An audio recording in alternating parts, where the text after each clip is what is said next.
He threw the letter at her feet in front of the entire town. "You are not my wife. You were never my wife." Eliza Hartwell stood in the middle of that red dust platform with an 8-month-old baby on her hip, no money, no family, and no road back. She had crossed an entire country on the strength of 11 letters from a man who'd just turned his back and walked away before she could say a single word. The whole town watched. Not one person stepped forward. If you want to know what this woman did next, hit like. Drop the name of your city in the comments so I can see how far this story has traveled, and subscribe so you never miss what comes next. The story starts now. The letter was still in her coat pocket when Randall Holt threw his at her feet. It landed in the red dust of the Darrow Creek station platform like it meant nothing, like she meant nothing, and he didn't even have the decency to look her in the eye when he did it. "We're done here," he said. Loud enough for everyone to hear. That was the part that told Eliza everything she needed to know about who this man really was. He wanted witnesses. He wanted an audience for her humiliation. "Whatever arrangement you thought we had, that's finished. You show up with somebody else's bastard child, and you expect me to just, what, take you in? Play house?" Eliza didn't move. She couldn't. Her arms tightened around the baby against her chest. Thomas, 8 months old, blinking slowly in the afternoon glare, too young to understand and somehow, mercifully, still asleep against her shoulder. "That is your child," she said. Her voice came out steadier than she expected. "You know that." "I don't know anything of the sort." Randall Holt was a broad man, thick through the shoulders. With a mustache he kept too groomed for a working rancher. He looked like a man who'd spent considerable time deciding what kind of impression he wanted to make on strangers. "All I know is a woman I wrote 3 letters to showed up on my platform carrying an infant, and I've got a reputation in this town I'm not about to let some 3 letters. She heard her own voice harden. "You wrote me 11 letters, Randall. 11. You described this town. You described your land. You told me you wanted a family. I wanted a wife who could work. I can work. Not with a baby hanging off you, you can't." He turned away from her then, which was somehow worse than anything he'd said. Like she was already handled, like she was already gone. He raised his voice toward the cluster of men leaning against the station wall. "Somebody get her on the next train back east. I'll cover the fare." That was when the murmuring started. Low and sideways, the way gossip always moved in small towns. Not at you, never quite at you, but close enough that you felt it on the back of your neck. Eliza looked at the men by the wall, then at the 2 women standing near the dry goods cart across the street, both of them watching with the particular attention of people who've already decided the story they're going to tell later. Then at the station master, who was suddenly very interested in the ledger on his desk through the window glass. Nobody moved. Thomas stirred against her shoulder, made a soft sound, settled again. She picked up the letter Randall had thrown at her feet. She didn't unfold it. She knew what it said. She'd read it enough times that the creases had worn through in 2 places. She just held it, because it was something to do with her hands. "There's no train back east today," she said. "Tomorrow, then." "I don't have money for tomorrow." Something moved across Randall Holt's face. Not guilt, not quite. More like irritation at an inconvenience. "That's not my problem. You brought me out here. You chose to come. You asked me to come." Her voice rose before she could stop it, and Thomas startled, his small body tensing, and she forced herself to breathe and lower her voice before he woke fully and started crying, because she could not handle him crying right now. She could not handle one more thing. "You asked me. You sent me the fare." "Alone," he said flatly, "which you can repay when you figure out your situation." She stood there for another moment, holding her son, holding the letter, feeling the sun on the back of her neck and the eyes of strangers, and the specific total silence of a place that had already moved on from her. Then she walked to the nearest bench under the broken awning at the far end of the platform, sat down, and tried to figure out what came next. Nothing came. That was the honest answer, and it sat in her chest like a stone. There was nothing next. She had liquidated the last of what her mother left her to make this trip. She had no family to wire for help. Her mother 3 years dead, her father gone before that. Her sister married to a man in Pennsylvania who'd made it clear, once, that Eliza's choices were her own to live with. She had a carpet bag with 2 dresses, a wool blanket, Thomas's things, and 42 cents. 42 cents and an 11-month correspondence with a man who'd just thrown her letter in the dirt. She should have seen it. Some part of her had seen it. The way his letters changed tone in the last 2. Less warm, more practical. Asking questions about her domestic skills and her health, and not once asking about the baby by name. She told herself it was the practicality of a frontier man. She'd wanted so badly for it to be that. Thomas woke up around mid-afternoon. He was hungry, which meant she needed water to mix his food, which meant she needed to talk to someone, which meant she had to stand up and walk across that platform under all those eyes again. She did it. The station master's name was Gus Fielding. He was a small, dry man somewhere in his 60s, with the careful neutrality of someone who'd learned that getting involved in other people's situations was a reliable way to make enemies. He gave her the water without comment. He did not offer anything else. She mixed Thomas's food sitting on the floor behind the water barrel where nobody could see her, fed him, changed him with the spare cloth she kept in the front pocket of the bag, and then sat back against the wall and let herself feel, for exactly 2 minutes, how frightened she was. 2 minutes. That was all she allowed. Then she picked Thomas up and went back to the bench. The afternoon stretched. People came and went from the station. A family with too much luggage. A pair of cowboys who glanced at her and looked away. A woman in a green dress who stopped near the edge of the platform and seemed like she might say something before thinking better of it and walking on. Eliza watched the road that led away from the station toward the hills. She was doing arithmetic in her head that kept coming out wrong. 42 cents. One night at whatever passed for a boarding house in this town, if they'd take her, would cost more than she had. Food. She needed food tomorrow and the day after. Thomas needed more of the powdered milk from the general store across the street, and she could see the price card in the window from here, and it was not 42 cents. By the time the sun started going down, she had stopped doing the arithmetic because the numbers didn't change no matter how many times she ran them. A man came out of the saloon 2 buildings down and walked past the station, slowing when he saw her. He was maybe 30, wearing a working man's clothes, and he had the look of someone working himself up to say something. "You the mail-order bride Holt sent back?" "I was not sent back," Eliza said. "I'm sitting here." He seemed to find this confusing. He opened his mouth and then closed it and walked on.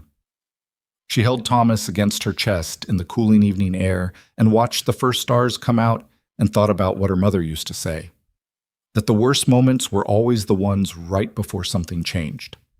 Her mother had said this during some of the worst periods of their lives together, and Eliza had never been entirely sure if it was wisdom or just the thing people told themselves to get through the night. She was thinking about this when she heard the horse, a single rider, coming from the east road, moving at a steady pace that slowed as he approached the station. She didn't look up right away. Riders passed the station all day, but something in the pattern of it made her lift her head. He had stopped.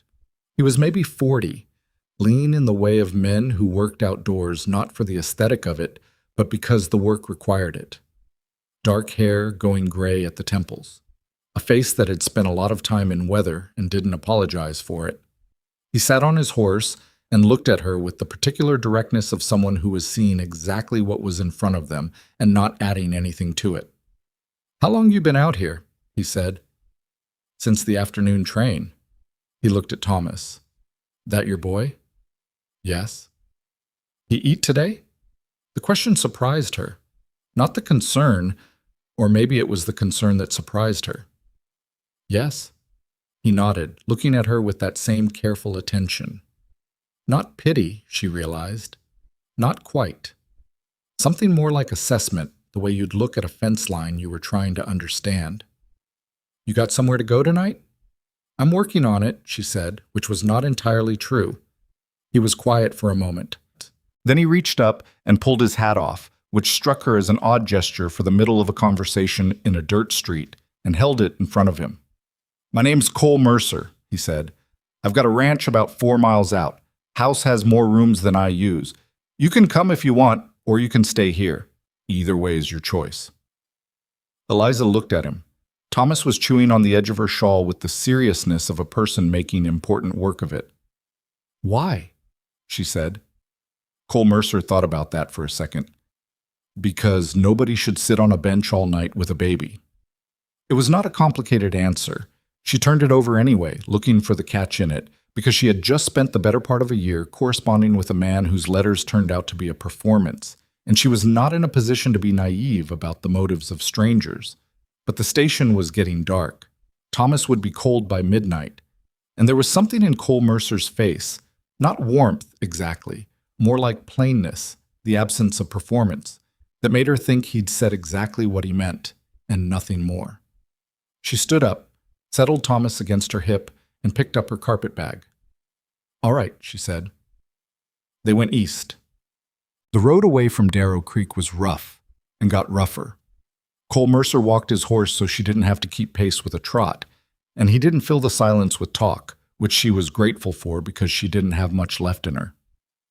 Thomas fell asleep again before they'd gone half a mile, head heavy on her shoulder, and she carried him and watched the shape of the hills against the darkening sky and tried not to think about Randall Holt's face when he'd turned away from her.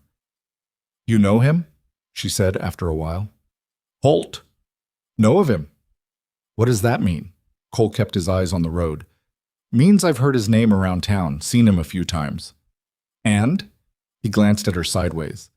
"And nothing I'd repeat to a woman who just had a rough afternoon." She almost laughed, not because it was funny, but because the alternative was something she didn't want to do on a dirt road in the dark. The ranch appeared out of the landscape gradually. First a fence line, then the dark shape of a barn, then a low house with one window lit. It was not a pretty place. The word that came to Eliza was working. Everything about it was in service of something functional rather than decorative, the kind of place that had been built and repaired and added onto over years without much consideration for how the additions looked from the outside. She liked it immediately, which surprised her.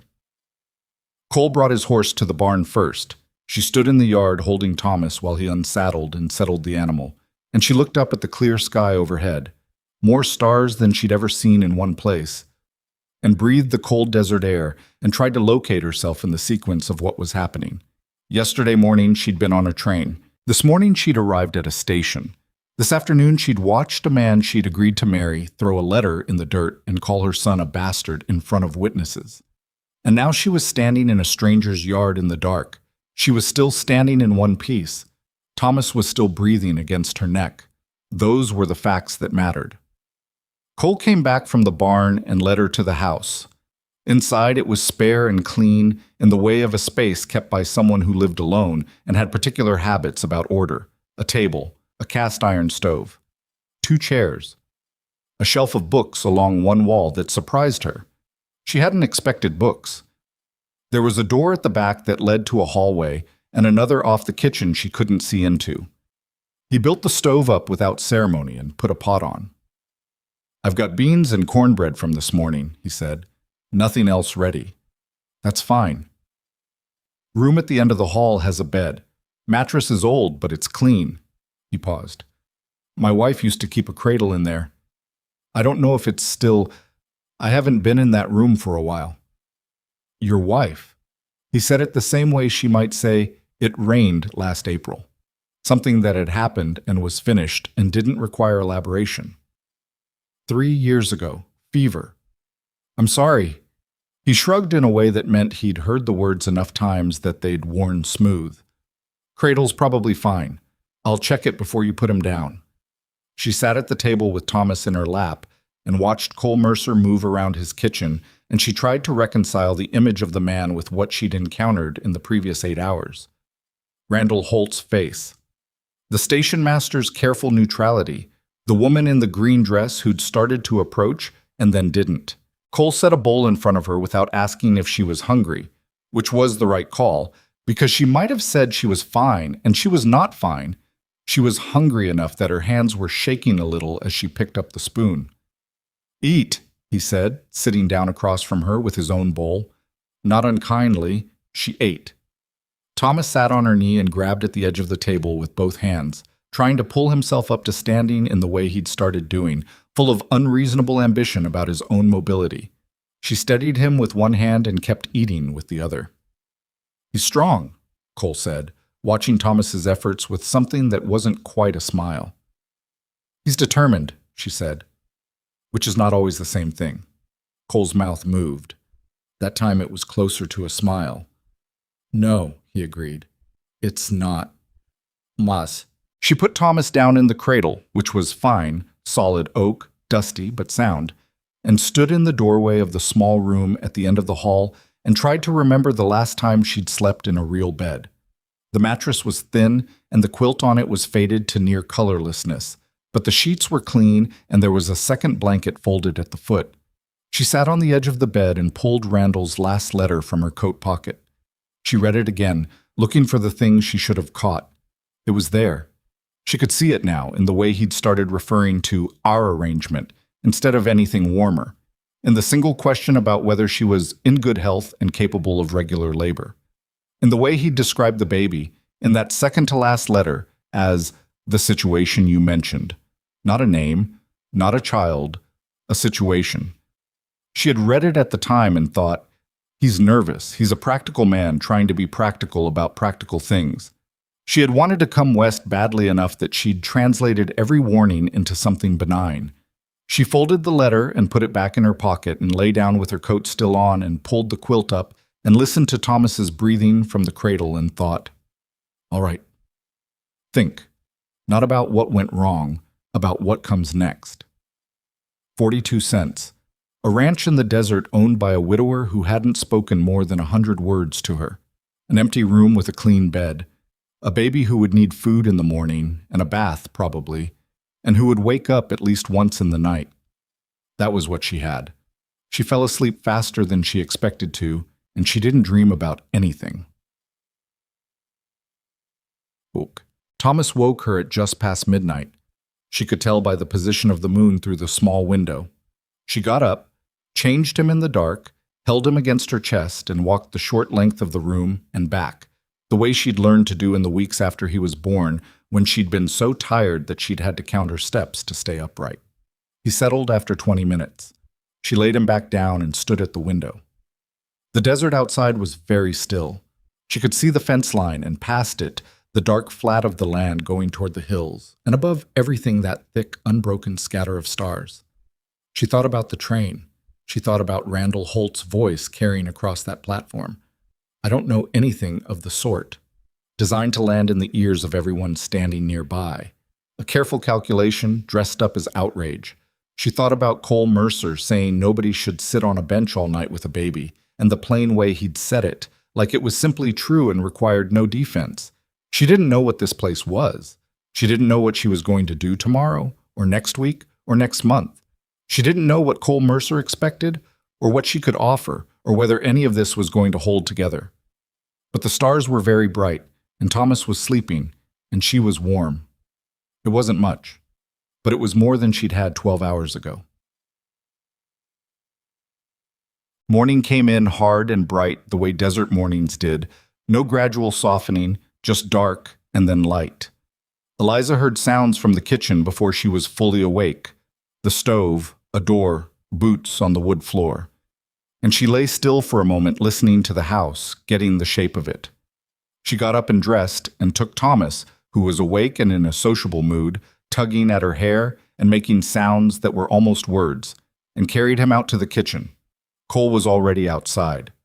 Through the window she could see him near the barn, doing something with the fence line, his back to the house. She started the stove herself, found the wood box, the tinder, moved through the small ritual of it, and put water on for Thomas's food. She was standing at the window watching the steam start to rise when she heard the sound of horses coming from the direction of town. 2 riders. Coming fast. Cole heard them too. She saw him straighten from the fence and turn, and even from inside the house she could see the particular quality of attention in the way he went still. The riders pulled up in the yard. Eliza didn't recognize them. One was big, the kind of big that wasn't fat, with a face that looked like it had been put together with less care than most. The other was smaller and quicker in his movements, the kind of man who was always about to do something. They both wore guns. She stepped back from the window, then stopped herself. She was not going to stand in the back of the room holding her baby. She'd done enough of that. She opened the door. "Eliza Hartwell," the smaller man said, looking at her. He had the tone of someone reading from a list. "Mr. Holt wants his property returned." She felt Thomas stiffen against her shoulder, picking up something in her posture or her heartbeat, and she kept her voice level. "I don't have any of Mr. Holt's property." "He says different." "Then Mr. Holt is mistaken."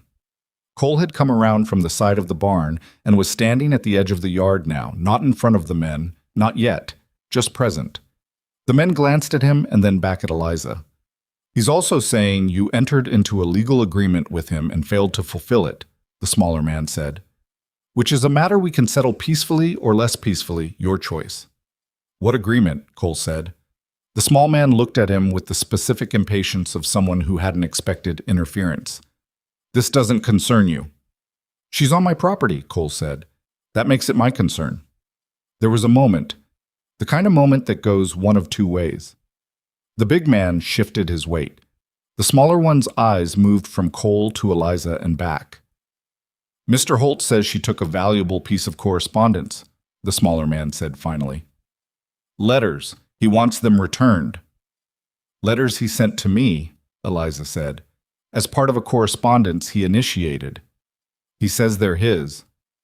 What he says and what's true are turning out to be different things fairly regularly." She looked at the smaller man steadily. "Tell Mr. Holt I kept his letters the same way he kept mine. Tell him we're even." The smaller man looked at Cole again. Cole looked back. He didn't say anything. He just looked. "We'll be back," the smaller man said. "That's your business," Cole said. They rode out. Eliza stood in the doorway until the sound of hooves faded, and then she let out a long, slow breath that she hadn't entirely realized she'd been holding. "That's going to happen again," she said. Cole came up toward the house. "Probably." "He's not going to just let this go. Randall Holt is—" She stopped. "He needs to be the one who was wronged. He needs the story to go a certain way."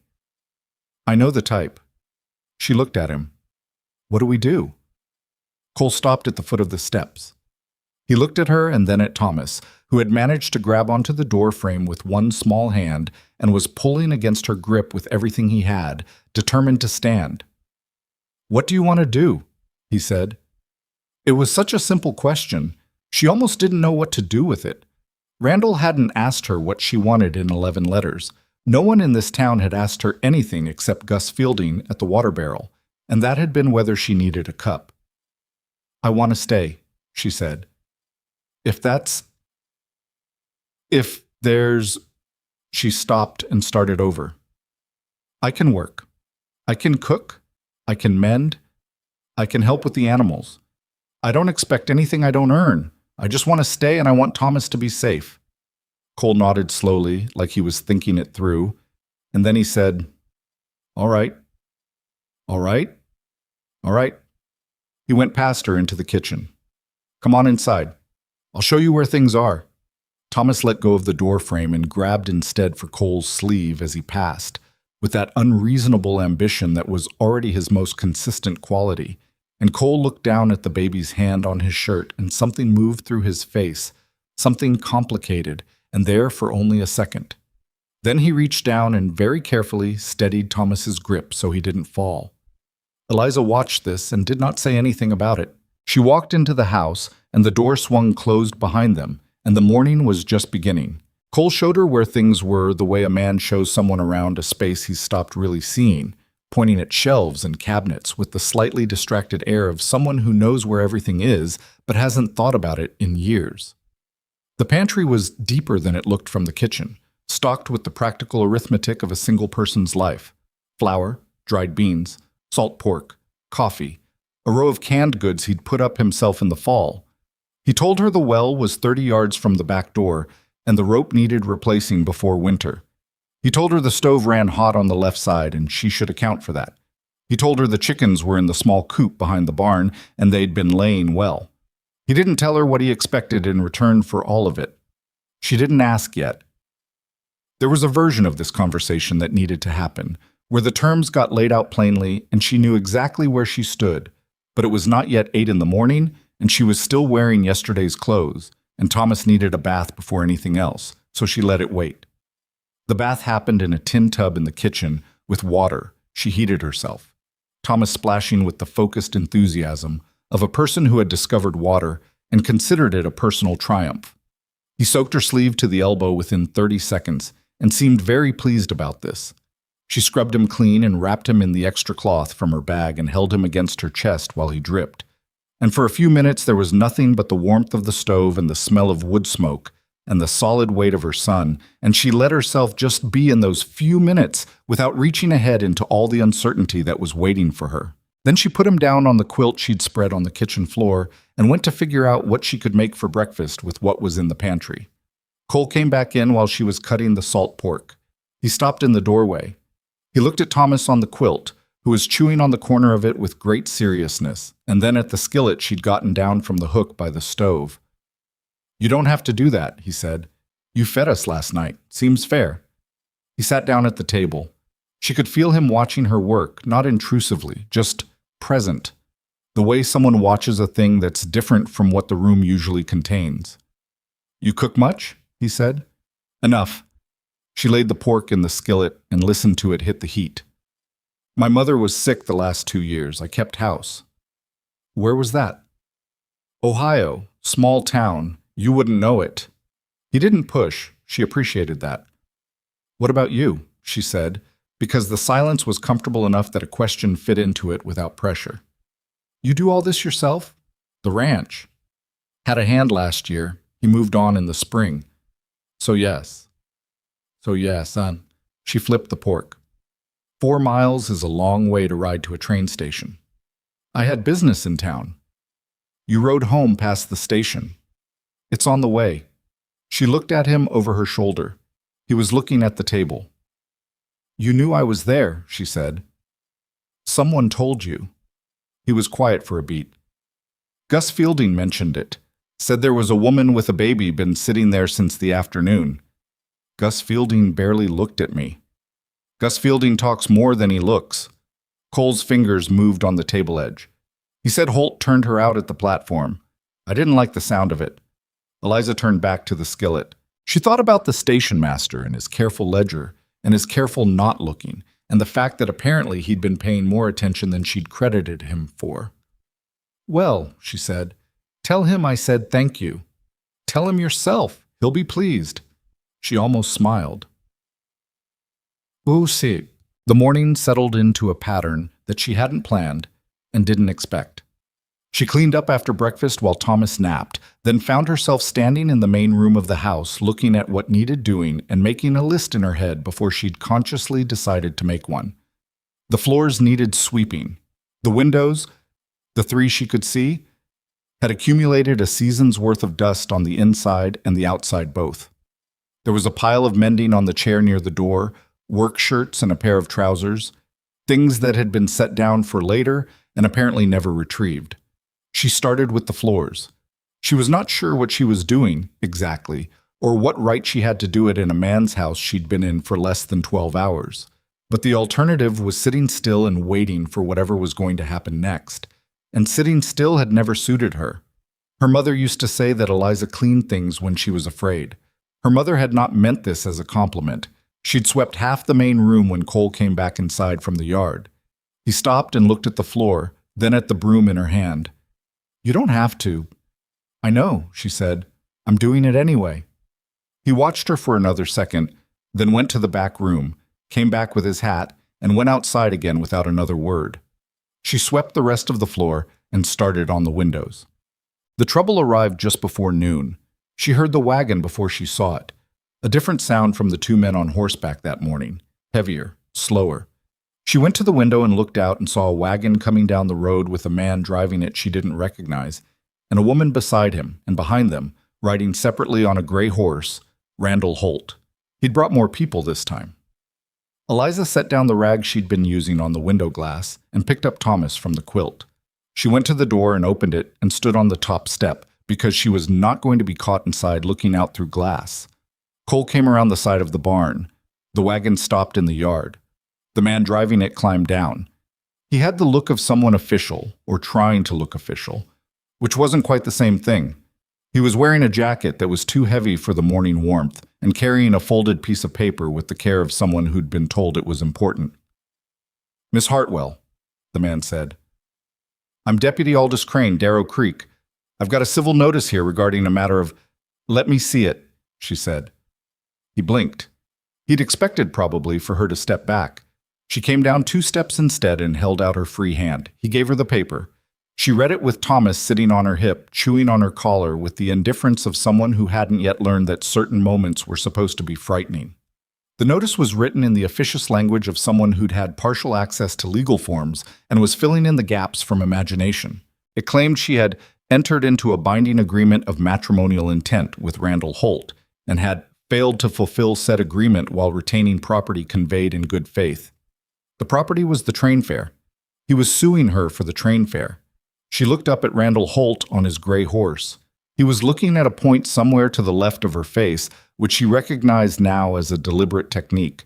It made him look unconcerned while still being present, still watching. "This says I owe you for the train fare," she said. "It does," Randall said, to the air approximately 6 inches left of her. "The fare you sent because you asked me to come here. The fare I advanced in good faith against an agreement you chose not to honor. The agreement being that I arrived without a child. The agreement being that you were to be a suitable wife."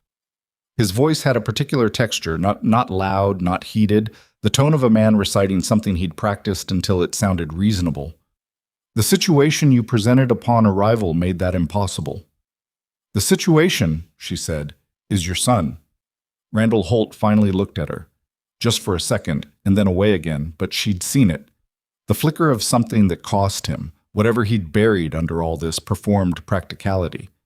"I don't acknowledge that," he said. "And without acknowledgement, legally—" "Legally?" Cole said.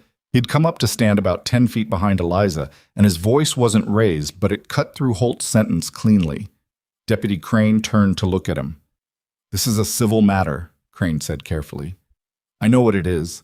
Cole walked up to stand beside Eliza and looked at the paper she was holding.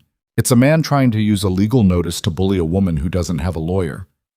"That's not—" "How much is the fare?" Cole said. Eliza looked at him sharply. "Cole, how much?" Crane looked at the paper, though he clearly already knew.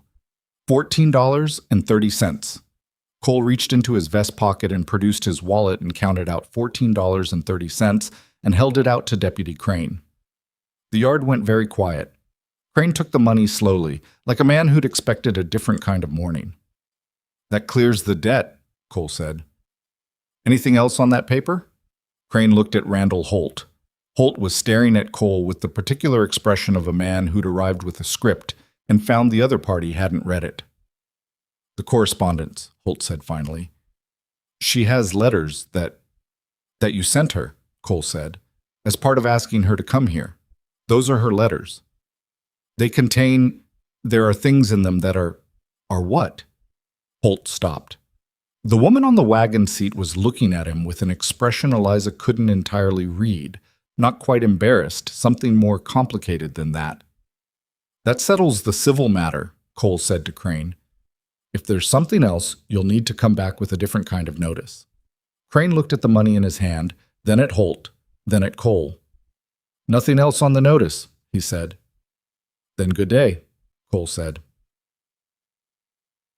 Nobody moved for a moment, and then Crane climbed back onto the wagon, and the wagon turned, and Randall Holt sat on his gray horse for 3 or 4 seconds longer than necessary, looking at Eliza with that off-center gaze. "This isn't finished," he said. Eliza looked at him directly. "I know," she said, "but today it is." He turned his horse and rode back toward town. She stood in the yard until they were gone, and then turned to Cole. "I'll pay you back," she said immediately. "Every cent. I don't know how yet, but I will." "I know," he said. I didn't come here to have someone else solve my problems." "I know that too." She looked at him, frustrated in a way she couldn't entirely justify, because he'd just done something that helped her, and she was annoyed about it, which she recognized as irrational. "Then why did you do it?" Cole put his wallet back in his vest. "Because he was going to use that notice to get you in front of a magistrate, and he knows every magistrate in this county, and you don't know any of them." He looked at her steadily. It wasn't charity, it was arithmetic. She held that. It was, she admitted to herself, a more useful framing than charity. "What did he mean," she said, "about the letters containing things?" Cole was quiet for a moment. "I don't know the specifics," he said, "but men like Holt don't send for a mail-order bride because they want a partner. They send because they want something, labor or respectability, or somebody to manage a situation they don't want managed publicly." He looked toward the road. Those letters probably say more about what he actually wanted than he's comfortable having read out loud. Eliza thought about the 11 letters in her coat pocket. She had read them so many times that she knew them almost by feel. The thickness of each envelope, the weight of the paper he'd used, the way his handwriting changed in the last two. "He's afraid of them," she said slowly. "Probably." She looked down at Thomas, who had given up on her collar and was now attempting to grab Cole's sleeve again with that inexhaustible determination of his. "All right," she said. "Then I'm keeping them." Cole looked at her. Something moved at the corner of his mouth. "Figured you would," he said. The afternoon was quieter. She finished the windows. She found a needle and thread in the drawer beside the stove and went through the mending pile. And the work was familiar enough to be almost peaceful. The small, repetitive logic of it, the way a torn seam came back together under her hands. Cole worked outside. She could hear him, the sound of a hammer on wood from somewhere near the barn, and later the creak of the water pump, and once a sharp word she couldn't make out, followed by a sound that might have been something falling. She didn't go to look. Thomas was on his quilt when she heard him babble and then go suddenly quiet in the particular way that meant he'd found something interesting. She looked up from the mending. He'd made it to the shelf of books along the wall and had his hands on the spine of the lowest one, trying to pull it out with both fists and the entire weight of his body. "Don't," she said. He looked at her. He pulled harder. "Thomas." He got the book out. It fell, and he sat down with it and immediately put the corner in his mouth. She crossed the room and extracted it and looked at the cover. It was a volume of poetry. She hadn't expected that either. The spine was worn, the pages soft from use. She turned to the front page. There was writing inside the cover. Not Cole's hand. She'd seen enough of Cole's hand from the brief note he'd left her about the well this morning to know the difference. This was smaller, rounder letters, the handwriting of someone who pressed lightly. For Cole. "So you have something beautiful when I'm not here. M." She closed the book carefully and put it back on the shelf. She picked up Thomas, who protested this loudly and at length, and went back to the mending. Cole came in around 4 with mud on his boots and a cut on his left hand. He was pressing a cloth to with the unconcerned air of someone for whom minor injury was a chronic condition. "What happened?" she said. "Fence nail. It's fine." "Let me look at it." "It's fine." "Cole." She put down the mending and held out her hand. He looked at her outstretched hand for a moment with the expression of a man weighing the energy required to argue against the energy required to comply, and then he came to the table and sat down and let her look. It was a deep cut, not dangerous, but not nothing. She went to her bag. She kept a small kit, the kind of thing a woman traveling alone learned to carry, and cleaned it and wrapped it with a strip of clean cloth, and he sat still and let her, looking at the wall. "Thank you," he said when she was done. He said it like he wasn't entirely sure of the word, like it had been a while since he'd needed it for something this ordinary. "The fence nail," she said, tidying up the kit. "Is the fence on the south side?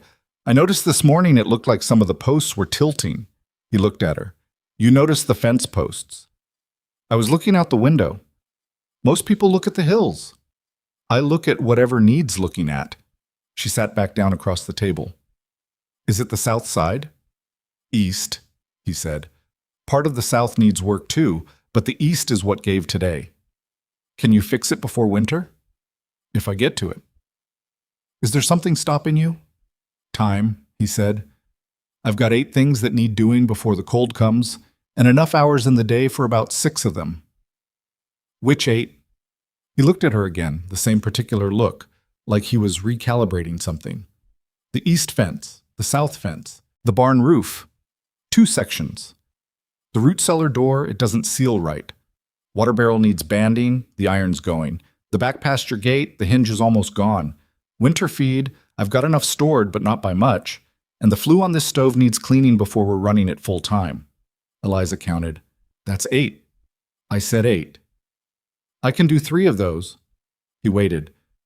The root cellar door, I can look at the seal. The flue I know how to clean, and I can help with the feed. I don't know what you need moved or where, but I'm not small and I can lift a reasonable amount. Cole was quiet for a moment. He looked at Thomas, who was on the quilt pulling himself up to stand using the leg of the table, his face set in absolute concentration. You'd need someone to watch him, Cole said. Mornings, he sleeps. Afternoon, he's manageable if I'm near him. Cole nodded slowly, not committing, just processing. You're making a list, he said. I'm always making a list, she said. I find it helps. He looked at the window for a moment. The light was going gold and low. All right, he said. We'll see how it goes.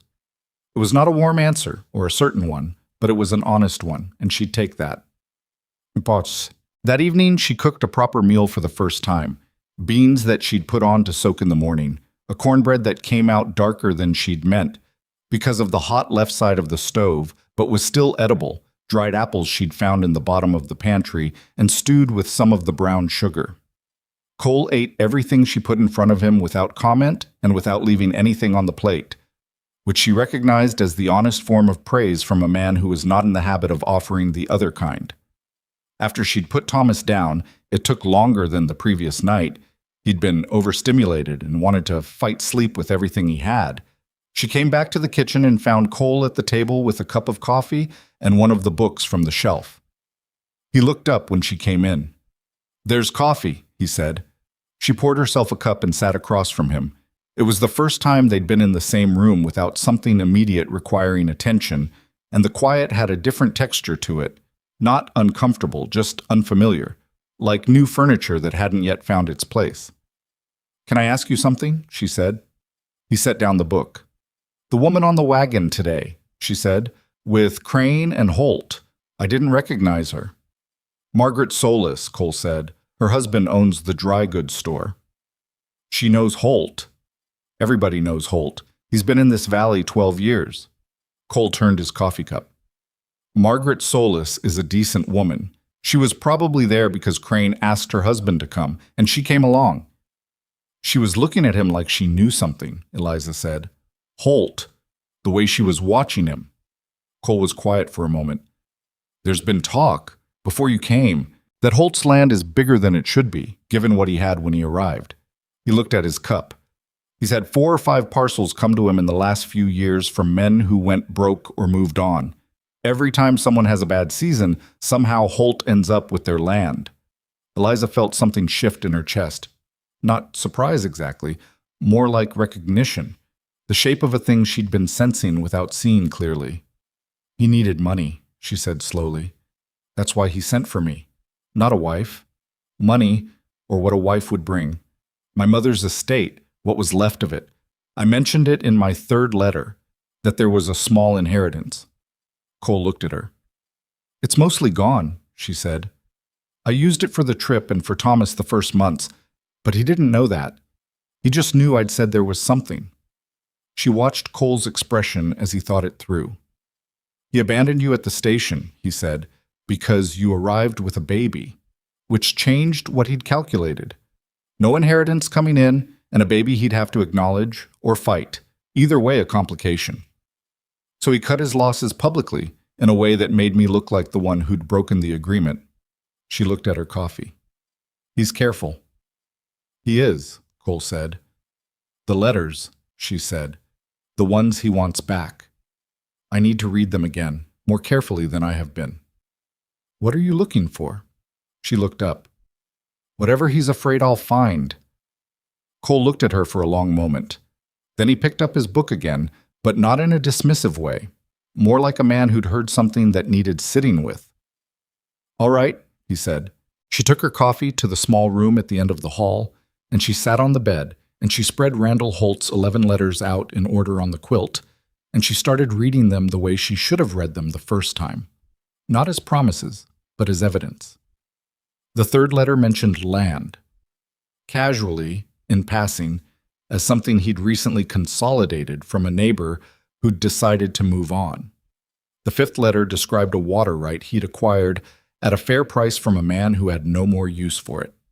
The eighth letter talked about his standing in the county, his relationships with the magistrates, the way the town relied on men like him to hold things together. He'd been telling her who he was, she realized. He'd assumed she wasn't paying attention. She gathered the letters into a careful stack and put them back in her coat pocket, and she sat in the quiet dark for a while thinking about the fact that she had come west with almost nothing and had somehow ended up holding the one thing Randall Holt was afraid of. She didn't know yet what that meant or what to do with it, but it meant something. In the morning, she would figure out what. She was up before the sun.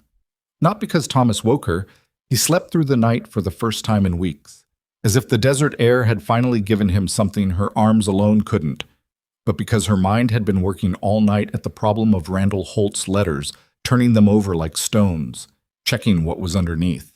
By the time the sky outside went from black to the particular dark blue that came just before first light, she had read all 11 letters twice more and had a list in her head of every land transaction he'd mentioned, every name he'd dropped, every date he'd given. She didn't have paper to write it on, so she'd been keeping it in the organized part of her mind, the part her mother had trained her to use when things were difficult. Her mother had called it building the shelf. Put the facts up there where you can see them. Don't let them slide around on the floor where you'll trip over them. She had a solid shelf now. She just didn't know yet what she was going to do with it. She made coffee and was standing at the kitchen window watching the yard come visible in the early light when Cole came in from outside. He'd apparently been up even earlier than she had, which she filed away as information about him. "You didn't sleep," he said. It wasn't a question. "I slept some." He poured himself coffee and looked at the letters she'd left spread on the table, stacked neatly now, but obviously worked over. "Find anything?" "5 names," she said. Men who sold him land in the last 4 years. Dates. Prices he mentioned in passing, the way people do when they're trying to sound reasonable about something they know wasn't. She turned from the window. 3 of those sales happened within 6 months of each other. I don't know this valley, but that seems fast. Cole sat down and looked at the top letter without touching it. 2 of those names I'd know. Pemberton, she said, and someone with a German name, he spelled it out, Ketterhagen. Cole's expression shifted. Something tightened around his eyes. Pete Ketterhagen sold his place 2 years ago, he said, packed up and left. His family had been on that land since before the territory was organized. Holt says he bought it at fair market. Pete Ketterhagen loved that land the way some men love their children. Cole set his cup down. He didn't sell because he wanted to. The kitchen was very quiet for a moment. Outside, the chickens had started moving in the coop, their low sound carrying through the walls. Holt's been doing this systematically, she said, finding men who are leveraged or desperate or in some kind of trouble and putting pressure on until they sell. And he's been writing to me about it like it's something to be proud of. Like it demonstrates his standing. She paused. He thought I wouldn't understand what I was reading. Cole looked at her. Most people wouldn't. My father ran a grain business before it went under. She picked up her coffee. I grew up listening to men talk about transactions at the dinner table. I know what a forced sale sounds like when it's being described as a mutual agreement. Cole was quiet for a moment, turning his cup. If you're thinking about using those letters to do something, he said carefully, you need to understand what you'd be walking into. Holt has the magistrate's ear in this county. He has money, and he's been here a long time, and people owe him favors, or they owe him money, which is the same thing out here. I know. You've been here 3 days. I know that too. She sat down across from him. I'm not rushing at anything. I'm trying to understand the shape of the problem before I decide anything. He nodded. That answer suited him. She could tell. What I need, she said, is to talk to someone who knew Ketterhagen or Pemberton, someone who was there. That'll take time. Then I'll take time. She looked at him steadily. I'm not going anywhere. She found the garden that same morning. She'd been looking for a place to put Thomas in the sun. He was restless, and she needed both hands free to work on the root cellar door, which had turned out to be a more complicated repair than she'd initially assessed. and she went around the back of the barn looking for flat ground, and found instead a rectangle of earth enclosed by a low stone wall, half buried in weeds so thick and established that at first she thought it was just overgrown land. But there were stones. Someone had laid them deliberately, fitted them against each other with care. And inside the wall, beneath the weeds and the dried stalks of things that had died years ago, the soil was different, darker than the ground around it, turned and tended once, a long time past. She stood at the edge of it with Thomas on her hip, and she looked at it, and she understood immediately what it had been. She didn't say anything about it to Cole that day. She went back to the root cellar door and figured out the ceiling problem, which was a warped board on the lower hinge side that she fixed imperfectly but functionally with a wood shim and a prayer of the non-religious variety. Just the general petition a person makes to inanimate objects when they need them to cooperate. She thought about the garden while she worked. She thought about what it would take to clear it, and whether it was something she had any right to do. Margaret's solace came 3 days later. Eliza was hanging washing on the line Cole had strung between the side of the house and a post. She'd found it on the second day and wondered if it had been used in years, when she heard a single horse coming down the road and looked up to see a woman riding alone. The woman from the wagon. She came into the yard and stopped her horse and looked at Eliza with the directness of someone who'd been turning something over for days and had finally decided to just come out and say it. "Miss Hartwell," she said, "I'm Margaret Solis. I know who you are," Eliza said. She kept her voice even. The memory of that wagon pulling up in the yard was still fresh enough to have an edge. Margaret Solis accepted this without flinching. "I owe you an apology for being there." "Did your husband make you come?" "He asked me to ride along and I made a choice to say yes." She dismounted without being invited to, which Eliza noted as the act of a woman who didn't make herself small. "I could have refused. I didn't, and I should have." Eliza looked at her. She was maybe 45, with the kind of face that had been pretty once and was now more interesting than pretty, the way some women got if they'd lived hard enough to earn it. "What do you want?" Eliza said. "I want to tell you some things about Randall Holt that I should have told someone a year ago."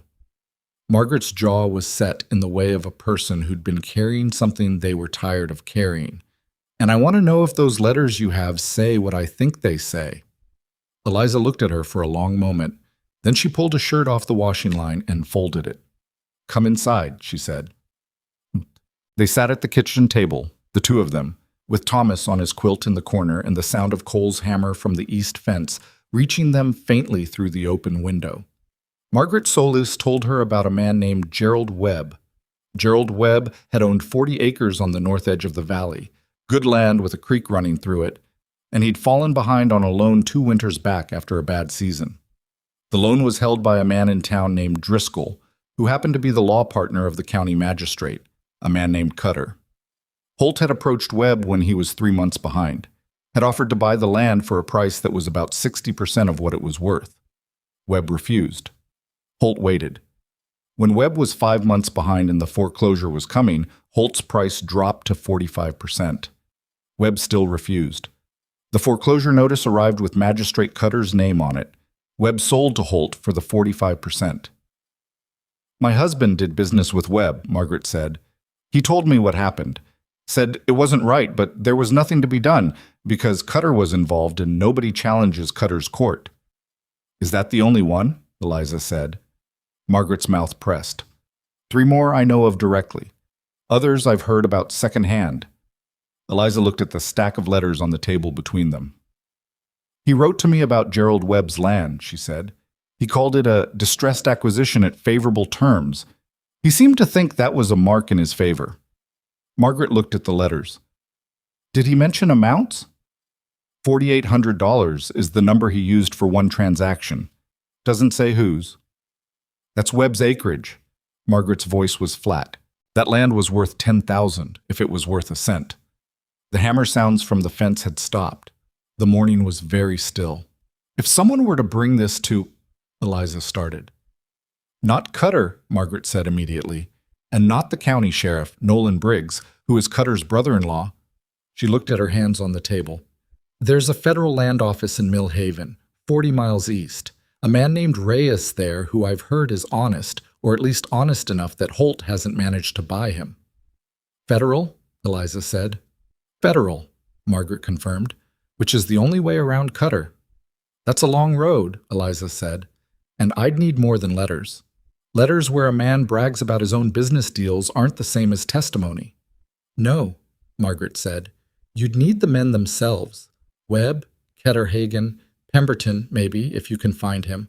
I heard he moved to a cousin's place down in the southern part of the territory. She looked at Eliza.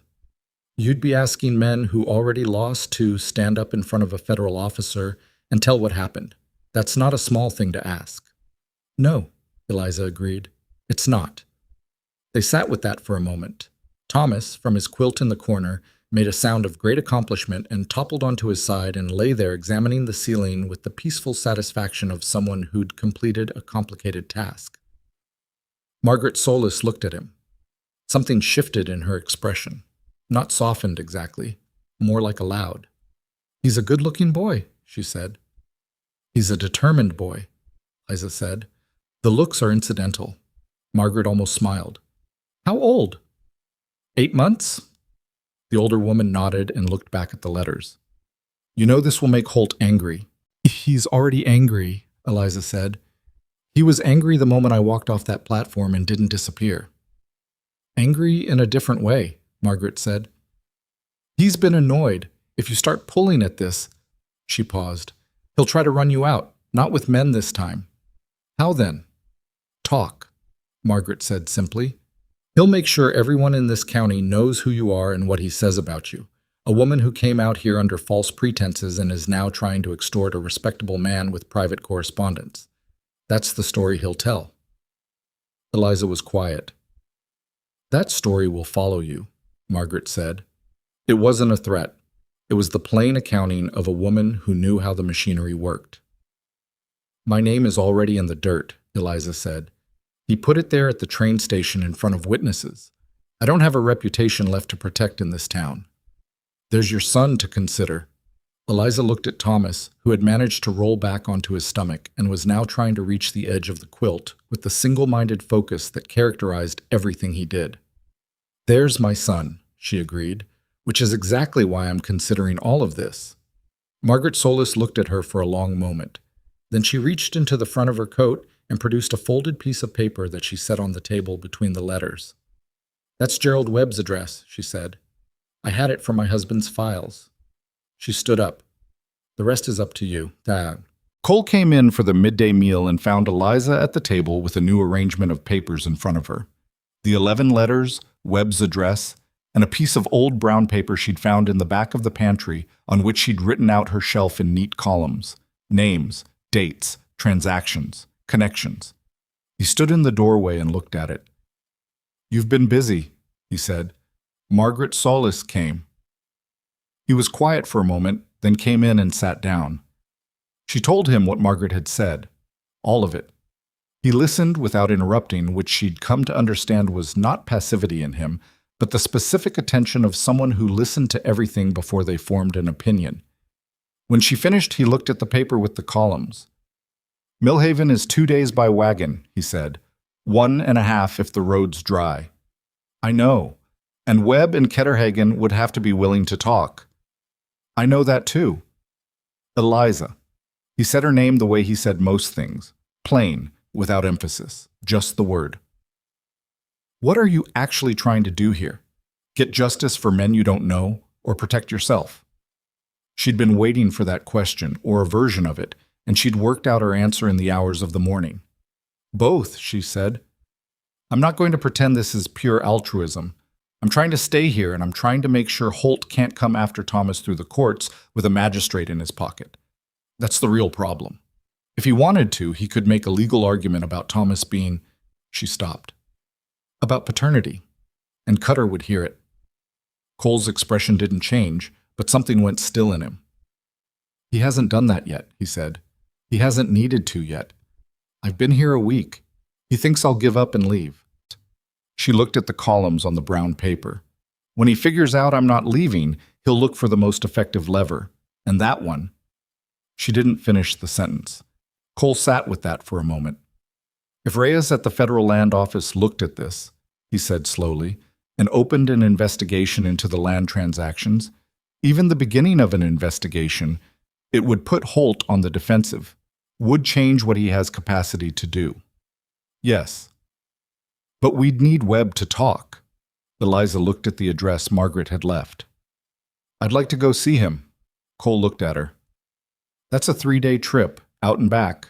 Thomas can't make that road. She'd thought about this too. Is there anyone in town who could watch him? A woman I could trust? Cole thought for a moment. Ruth Alderman. She runs the boarding house. She's got 6 of her own, grown now, but she's a good woman. Nothing to do with Holt. Would you ask her? He looked at her with a faint expression she was learning to recognize. Not quite surprise, more like recalibration. She kept doing things he hadn't anticipated, and each time he had to quietly adjust something in his picture of her. I'll ask her, he said. I'll say. She started on the garden that afternoon. She hadn't decided to exactly. It was more that she found herself standing behind the barn at the edge of the stone wall with a hoe she'd found hanging in the barn, and the decision had already been made somewhere below the level of thinking. The weeds were dense and deep-rooted, the kind that had been establishing themselves for years. She broke the first section of ground, and the soil beneath was harder than she expected, but not dead. She could see the difference in color between the cultivated earth and the surrounding land, darker, with the trace of something that had been worked and left to sleep. She worked until her shoulders burned and her back made its feelings known with some specificity, and she got through maybe a sixth of what needed clearing. It was not a satisfying amount, but she drove the hoe into the ground at the edge of what she'd done and looked at the cleared strip of dark earth and thought, that's real. She went to get Thomas from where she'd left him on a blanket in the shade of the barn wall and found Cole crouching beside him. She stopped. He was talking to Thomas, or not quite talking, making the kind of low, half-formed sounds that adults made when they were trying to engage a baby and were slightly embarrassed about it. Thomas was looking up at him with the absolute focused attention he brought to things he found genuinely interesting, which was many things but not everything, and he had Cole's finger in both his fists. Cole looked up when he heard her stop. Neither of them said anything for a second. He grabbed it, Cole said, somewhat defensively. He does that, she said. Cole straightened and gently extracted his finger, which Thomas released with some protest. Cole looked at the garden, at the cleared strip of dark earth, the hacked-down weeds at the edge. Margaret's, he said. It wasn't a question. She knew he meant the woman he'd been married to. I found it 3 days ago, she said. I should have asked you first. If you don't want me to, no. He said it quickly, then seemed to reconsider. I mean, it's all right. It's not all right, she said, because she'd learned that he didn't say more than he meant, and she should extend him the same. It's complicated. It was her garden. He looked at the stone wall. Something moved through his expression that he mostly contained. It's been 3 years, he said. The things she planted are dead. The soil's still good. He paused. She would have hated seeing it choked out like that. Eliza waited. She was practical, he said, about most things, not sentimental in ways that wasted anything. Was that in the book? Eliza said. The note she wrote. He looked at her. You saw it. Thomas pulled it off the shelf. I put it back. Cole was quiet for a moment.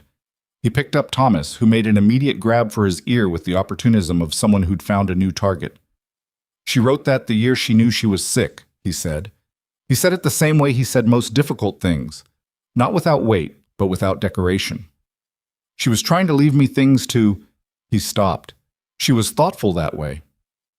She sounds like someone who deserved better than leaving early, Eliza said. Yeah. He handed Thomas back to her. She did.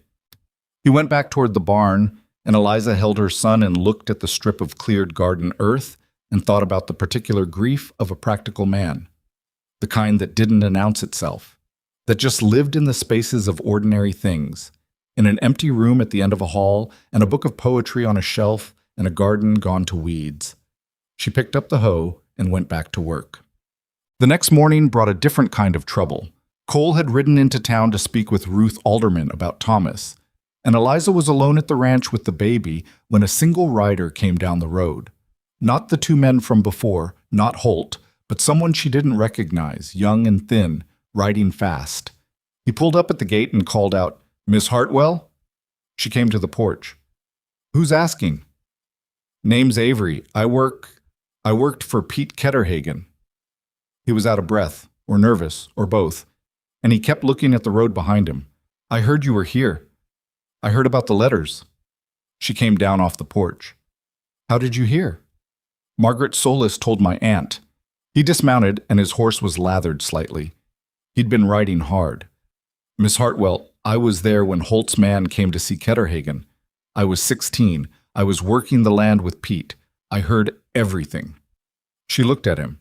He was maybe 18 now, with the look of someone carrying something that had been sitting on him since he was a boy. "Come inside," she said. He talked for almost an hour. He'd been there for all of it. The first visit from Holt's man, a lawyer named Barker, who came with paperwork and a lot of smooth talk about Ketterhagen's debt situation and how Holt was doing him a favor by offering to take the land. He'd been there for the second visit 2 weeks later, when the talk was less smooth and the numbers had changed. He'd been there for the third visit when Barker had brought a man with him who didn't say anything and didn't need to, just stood in the yard and looked at the house and the family in it. "Pete's wife was there," Avery said. "His kids. 3 of them. Youngest was maybe 4. He looked at his hands. Pete told me later that Barker had said something about how the magistrate's court had a long memory for men who owed debts and couldn't pay. He paused. That's not a legal threat exactly, but Pete understood what it meant. "Would you say this to a federal officer?" Eliza said. "In Mill Haven, at the land office." He looked up at her. He was scared. She could see it plainly. And she respected him more for being scared and sitting at her table anyway than she would have if he'd seemed unafraid. "I've been scared to say it to anybody for 2 years, he said. "Every time I thought about it, I thought about that man standing in the yard, the one who didn't talk." "I know," she said. "But Pete Ketterhagen cried when he signed that paper. He said it like it was something he'd been trying to put down and couldn't. He stood in his own barn and cried. I never saw a grown man cry before that." Eliza sat with that. "You don't have to decide now," she said. "But if you do decide, I'm going to Millhaven as soon as I can arrange it, to see Gerald Webb first and then Reyes at the land office." He nodded slowly. He sat quietly for a moment with his hands on his knees, and then he said, "Can I ask you something?" "Yes." "Why are you doing this?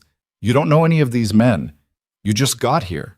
She thought about how to answer that honestly. "Because Holt did to those men what he tried to do to me," she said. "He looked at them and decided they were weak enough to take from, and I want him to find out that he was wrong about at least one of us." Avery looked at her for a moment. Then he nodded again, a different kind of nod. Not processing, more like settling. "I'll think about it," he said. "That's all I'm asking." He left, and she stood on the porch and watched him ride back the way he'd come, and then she went inside and added his name to the shelf in her head, carefully, in its right place, between what she knew and what she still needed to find out. Cole came back from town an hour later. "Ruth Alderman says yes," he said, coming in and hanging his hat. "She'll take Thomas whenever you need." Eliza looked up from the brown paper where she'd been updating her columns. "Good," she said. "Then we should go to Millhaven at the end of the week." Cole looked at the paper, at the new name she'd written at the bottom. "Who's Avery?" he said. She told him.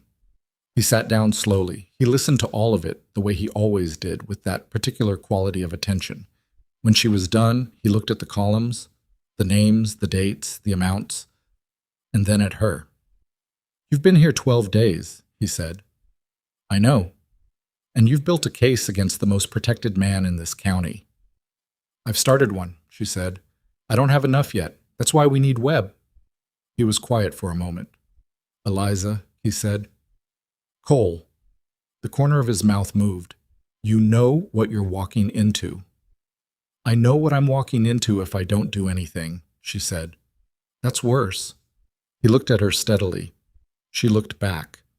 Outside, the desert was going gold in the afternoon light, the same way it did every day, regardless of what the people inside the houses were deciding. "All right," he said. "Friday. We leave at first light." She nodded and looked back at her columns. It was the beginning of something, and she knew it, and she was frightened in the productive way. The kind of fear that sharpened things rather than blurring them.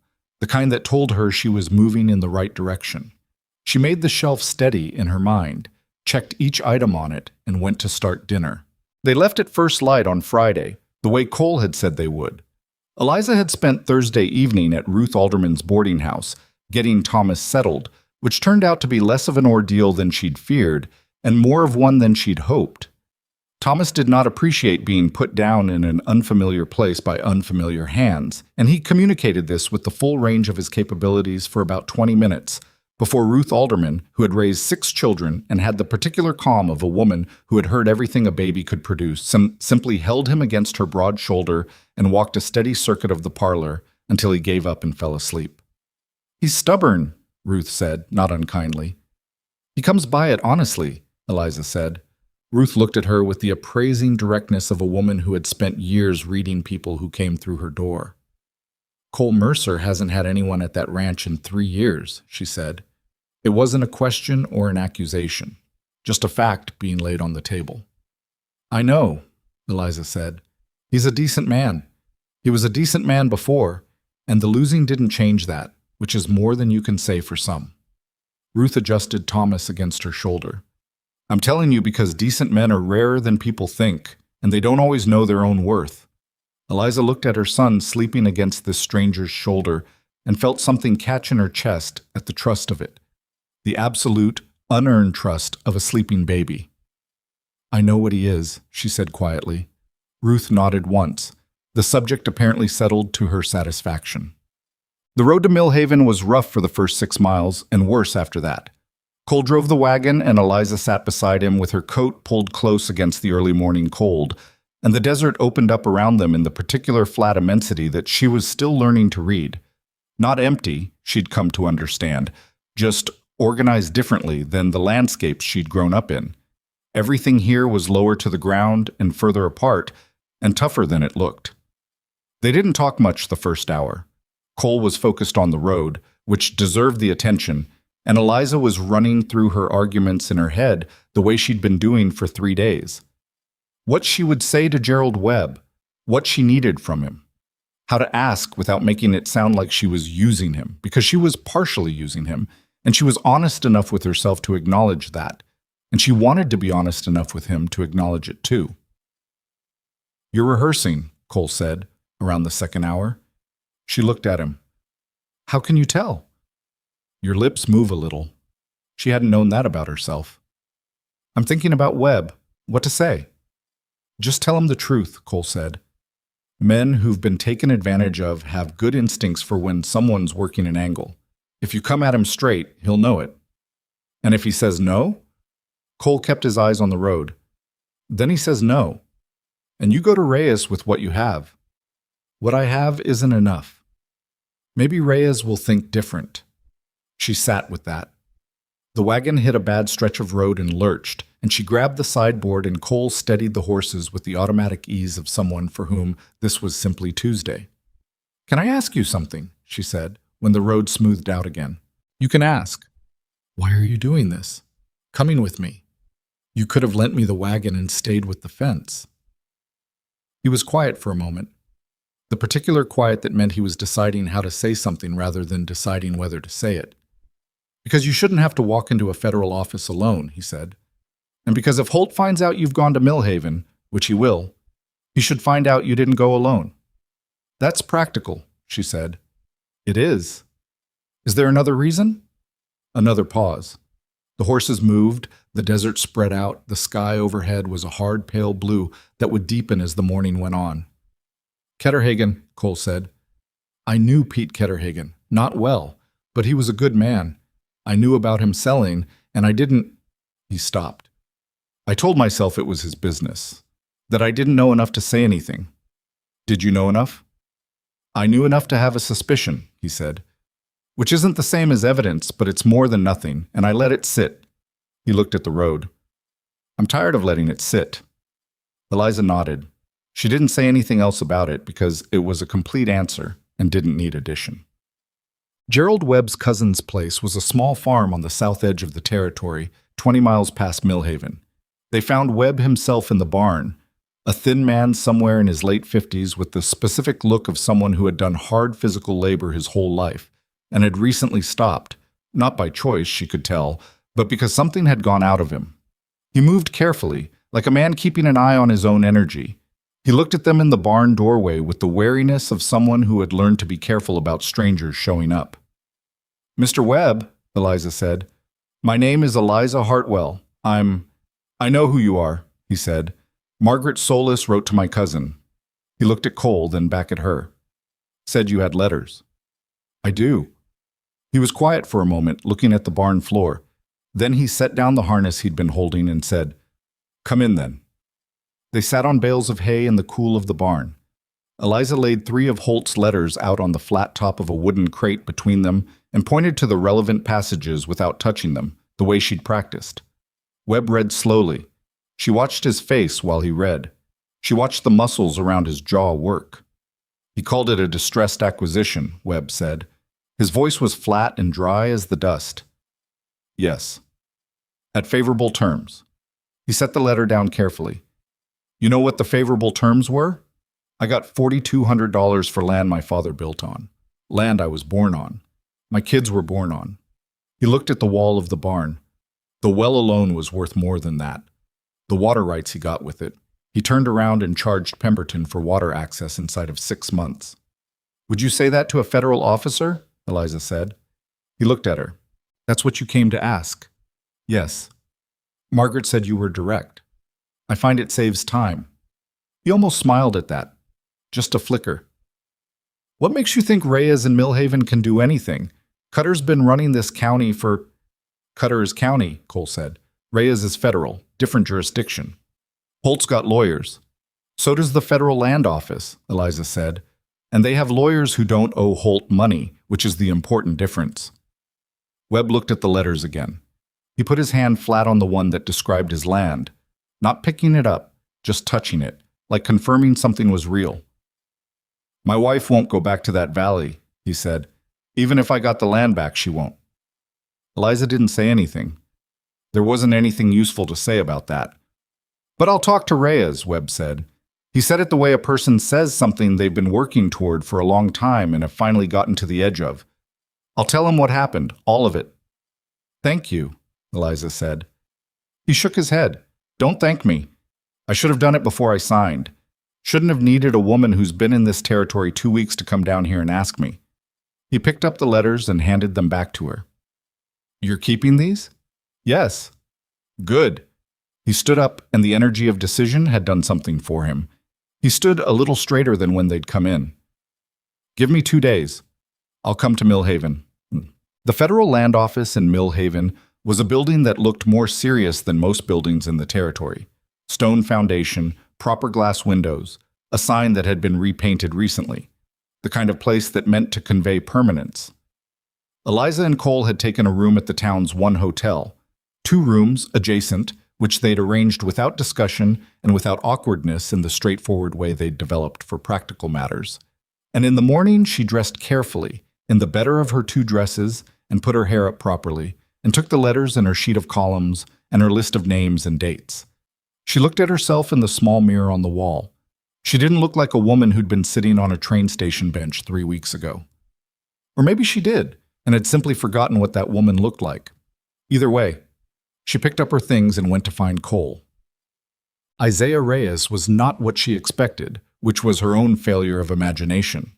She'd been picturing a bureaucrat, the kind of man who existed inside paperwork and had no particular relationship to the land or the people on it. Instead, he was perhaps 50, broad through the chest, with a face that was attentive in a way that felt earned rather than performed, and he shook her hand the way he shook Cole's, fully, without adjustment. Miss Hartwell, he said. Mr. Mercer, sit down. His office was cluttered in the productive way. Stacked files, maps pinned to the wall with handwritten notations on them, a shelf of ledgers that looked used. He sat across from them and folded his hands on his desk and looked at her. You said in your note you had documentation related to land transactions in the Darrow Creek Valley, he said. Tell me what you have. She told him. All of it, beginning to end, the way she'd practiced on the road. She laid the letters on his desk in order and pointed to the relevant passages. She put her column sheet beside them. She named every name she had, Webb, Ketterhagen, Pemberton, and told him about Avery and what Avery had witnessed. She told him about Magistrate Cutter and the lawyer Barker and the man who came to the Ketterhagen farm and stood in the yard and didn't say anything. Reyes listened without interrupting. He made notes. He picked up 2 of the letters and read them himself, not the passages she'd indicated, but the whole letters, front to back, which she hadn't expected and which took 10 minutes she sat through without fidgeting, because she had come this far, and she could sit for 10 minutes. When he put the letters down, he looked at her and said, How did you come by these? Holt sent them to me as part of a mail-order correspondence, she said. He sent for a bride. I came. He turned me out at the platform when he found out I had a child. The letters were mine. I kept them. Reyes looked at Cole. I found her at the station and offered her a place to stay, Cole said. She was there when his men came and tried to recover the letters under a civil notice. I settled the claim debt. Reyes looked back at Eliza. He knows you're here? Not yet, she said, but he'll find out. He will, Reyes agreed. He sat back in his chair. Miss Hartwell, what you have here is suggestive. The language in these letters, the pattern of transactions, the names and dates, it's suggestive of a systematic pattern of coerced sales. But, she said, but suggestive isn't the same as actionable. To open a federal investigation, I need testimony. I need at least one of the men he bought from to come in here and tell me, under formal statement, that they were coerced. Gerald Webb will be here in 2 days, she said. Reyes looked at her steadily. You've already spoken to him? Yes. He was quiet for a moment. Anyone else? I'm working on it. Avery, the witness I mentioned, is considering it, and I have a name for Pemberton. I haven't reached him yet. Reyes picked up her column sheet and looked at it carefully. She watched him look at the dates, the amounts, the notes she'd made in the margins. This is organized, he said. I find it helps, she said. He set the paper down. All right, bring me Webb's statement. If it corroborates what's in these letters, and these letters, Miss Hartwell, we'll need to retain as evidence, then I have grounds to open a preliminary inquiry. He looked at her steadily. A preliminary inquiry is not an investigation. It's not charges. It's a review. But it creates a federal record, which is not the same as Cutter's record. I understand the difference, she said. And it will alert Holt, Reyes said. Once a federal inquiry opens, he'll know. He has enough connections in enough places that someone will tell him within the week. I know.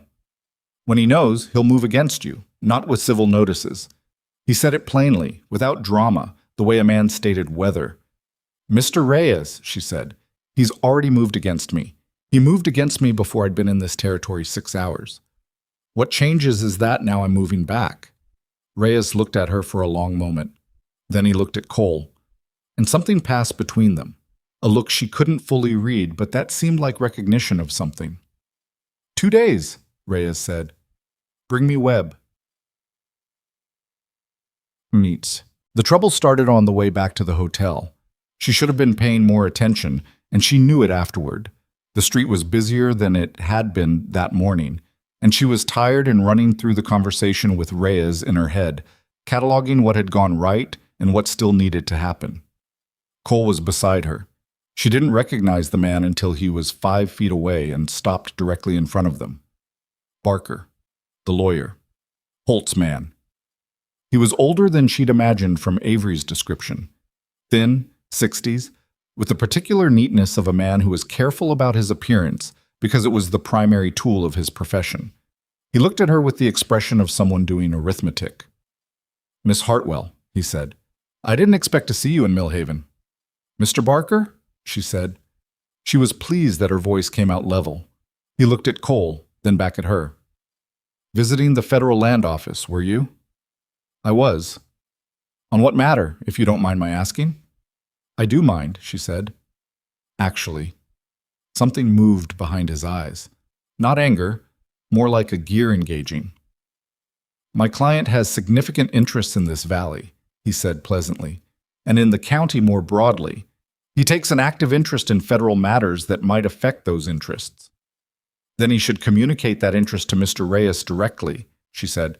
That's what the office is for. Miss Hartwell. He took a small step closer, and it was a careful step, not threatening enough to name, but intended to be felt. You're a young woman who's been in this territory less than a month. You have a child with no established father. You have no property, no standing, no legal representation. He let each item land before going to the next. My client has been extraordinarily patient. Your client, Cole said, should take a step back. Barker looked at him with the mild contempt of a man who considered physical presence a blunt instrument. Mr. Mercer, you're a rancher with a modest operation and no particular standing in county matters. I'd encourage you to think carefully about where you're placing yourself in this situation. I know where I'm placed, Cole said. His voice hadn't changed temperature. And I'm telling you to step back. Barker stepped back. Not because he was afraid, she didn't think he was, but because he'd done what he came to do, which was to be seen and heard and measured. I hope you enjoy Millhaven, he said pleasantly. The hotel is comfortable, I'm told. He tipped his hat and walked on. They stood on the street for a moment. He was following us, Cole said. Or he was already here and saw us go into Reyes's office. She watched Barker's back receding. Either way, Holt knows by tonight. Probably. She looked at him. Does that change anything for you? He thought about it honestly, which she appreciated. He didn't give her a reflexive answer. No, he said. Good, she said. Then let's get something to eat. I think better when I'm not hungry. Webb arrived on the second day, as he'd said he would, driving a wagon with his cousin beside him. He went into Reyes's office without Eliza. Reyes had asked her to wait outside, which she understood. A witness's testimony needed to be the witness's own. And she sat in the waiting area for an hour and 40 minutes on a hard wooden chair and watched the clerk across the room work through his ledger and tried not to listen for anything through the closed door. Cole brought her coffee from somewhere. She drank it. When Webb came out, he looked wrung out but solid, the particular quality of a person who'd said a hard thing and survived the saying of it. He looked at her and said, "He wrote down everything I told him." "Good," she said. "Thank you, Mr. Webb." "My wife's name is Clara," he said. It came out unexpectedly. He never asked me her name. Holt. In all his negotiations, he never once used her name. Just your family, like they were abstractions. He looked at his hands. Clara. She grew the best kitchen garden in the valley. He stopped. Eliza thought about the stone wall behind Cole's barn, the dark soil, the clear trace of what someone had planted with care. "I know," she said. "Some women are like that." He nodded and went back to his cousin, and they drove away. Reyes called her in. Webb's statement corroborates the pattern in these letters substantially, Reyes said. He had the letters laid out on his desk in the order she'd given them, and he'd added notations in his own hand to her column sheet. "I'm opening a preliminary inquiry into land transactions in the Darrow Creek Valley from 1879 to the present." She felt something release in her chest that had been held tight for days. "What happens now?" she said. "I write to the regional federal office in Santa Fe. They'll assign a reviewing attorney. That process takes 4 to 8 weeks. He looked at her steadily. "In the meantime, Holt will know. And Cutter will know. And there will be pressure on everyone who's talked to you. Avery," she said immediately, "and Webb, and anyone else." Reyes leaned forward. "Miss Hartwell, this inquiry will likely go forward regardless of what happens to you or your witnesses now. The documentation you've brought is enough to start the process, but testimony matters. If Holt's attorney gets to Webb before the reviewing attorney arrives, if Webb recants, if Avery disappears, the inquiry could stall." "What are you telling me?" "I'm telling you that the work isn't done," he said. And I'm telling you to be careful on the road home. They were 2 hours out of Millhaven on the return when Cole said, without preamble, "There's a rider been behind us since we left town." She didn't turn around immediately. "How far back?" "Quarter-mile, maybe, keeping pace." She turned to look. The rider was there, a single figure, too far to make out features, moving at the same speed they were. "Could be coincidence," she said. "Could be." They both knew it probably wasn't. Cole kept the horses at the same pace, not faster, not slower. She watched the road ahead and thought about Thomas at Ruth Alderman's, and thought about Reyes's careful face, and thought about Barker stepping closer on the street in Millhaven. After another mile, the rider pulled off onto a side track and was gone. She let out a long breath. "Testing," Cole said. "What?" "He was testing, seeing if we'd panic, try to run, do something that gave him information." Cole kept his eyes on the road. "We didn't." "Should we have done something different?" "No," he said. That was exactly right. She sat with that for a moment. "Cole," she said. "Yeah. When we get back." She stopped and tried to put it plainly, the way he would put things. "Holt's going to come at the ranch. At us. Not with civil notices anymore." "I know. I need you to know that when I came here, I didn't know this was going to become your problem. You took me in because a man was treating a woman badly. You didn't sign on for a federal inquiry." Cole was quiet for a moment. The horses moved. The desert spread out around them. The afternoon light turned everything amber and long-shadowed. "You didn't sign on for any of this either," he said. "You came out here to start a life, and a man lied to you and left you sitting on a bench." He kept his eyes on the road. "The inquiry is the right thing. Whatever comes from it is the right thing to deal with. Even if it's hard. Especially then." She looked at the road ahead. Her hands were in her lap, and she wasn't cold, but she felt the desert air move through her coat anyway. "All right," she said. He glanced at her sideways, just briefly. "You're going to ask me something else." "No," she said, and then, "Yes." He waited. "The garden," she said. "I want to finish clearing it. I want to plant in the spring." She kept her voice even. "I need to know if that's something you can be all right with." He didn't answer right away. The wagon moved. A hawk crossed above them from left to right, low and purposeful. "Margaret loved that garden," he said finally. "She'd have been furious at me for letting it go the way I did." "That doesn't answer my question." "I know." He was quiet for a moment more. "Yes," he said. "Planted in the spring." She nodded. She didn't say anything else about it. But when she looked at the road ahead, it was different than it had been that morning. Or she was different, one of the two, which sometimes amounted to the same thing. The inquiry was open. Webb's statement was on record. The letters were evidence now, formally, in a federal file with Reyes's name on it, and in the spring there would be a garden. She held both of those facts, the hard one and the tender one, and let the wagon carry her home. They got back to the ranch on a Sunday evening with the last of the light going red behind the hills, and the first thing Eliza did was go to Ruth Alderman's and get Thomas. He was asleep when she arrived, which Ruth had clearly engineered deliberately. The house was quieter than a boarding house with two guests had any right to be, and Ruth met her at the door with a finger to her lips and led her to the back room where Thomas was in a borrowed cradle, on his back, one arm thrown wide in the absolute abandon of a child who had decided that wherever he was constituted home. Eliza stood in the doorway and looked at him for a long moment. She hadn't understood before she had him that you could miss someone who couldn't yet say your name. She understood it thoroughly now. She picked him up carefully, and he stirred and made a sound and then settled against her neck with the boneless trust of the deeply asleep. And she stood in Ruth Alderman's back room holding her son and felt the 2 days of road and hard conversation and the weight of everything that was coming settle through her like a stone finding the bottom of still water. "He ate well," Ruth said from the doorway.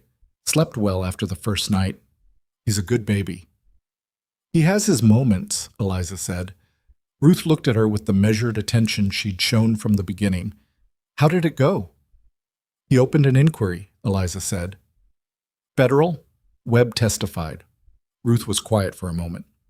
Holt will hear about it. He already has. Ruth nodded slowly, not surprised. You should know. There's been talk in town since you left. His man Barker has been speaking to people. About you. About what you're trying to do. She paused. Some people are listening, some aren't. What are they saying? Ruth's expression said she'd rather not repeat it, but honesty won. That you're a woman who came here under false pretenses to attach yourself to a respectable man's name. That the letters are fabricated. That you're using Cole Mercer's land and his protection to run a scheme against a man who tried to help you and found you unsuitable. She said it flatly, without apology. Eliza took it in, each word of it. She didn't let herself look away from any of it. All right, she said. You're not going to defend yourself? To you? To the town. When there's something worth saying, I'll say it, Eliza said. Right now there's an inquiry open in Millhaven and Reyes is doing his work and I need to get back to the ranch. She adjusted Thomas against her shoulder. Talk is talk until it has to be something else. Ruth looked at her for a moment, and something in her expression shifted towards something she hadn't entirely shown before. Not quite approval, something more like recognition. You want me to put anything straight when I hear it? Ruth said. There are people in this town who'll listen to me. Tell them the truth, Eliza said. Exactly what you know and nothing more.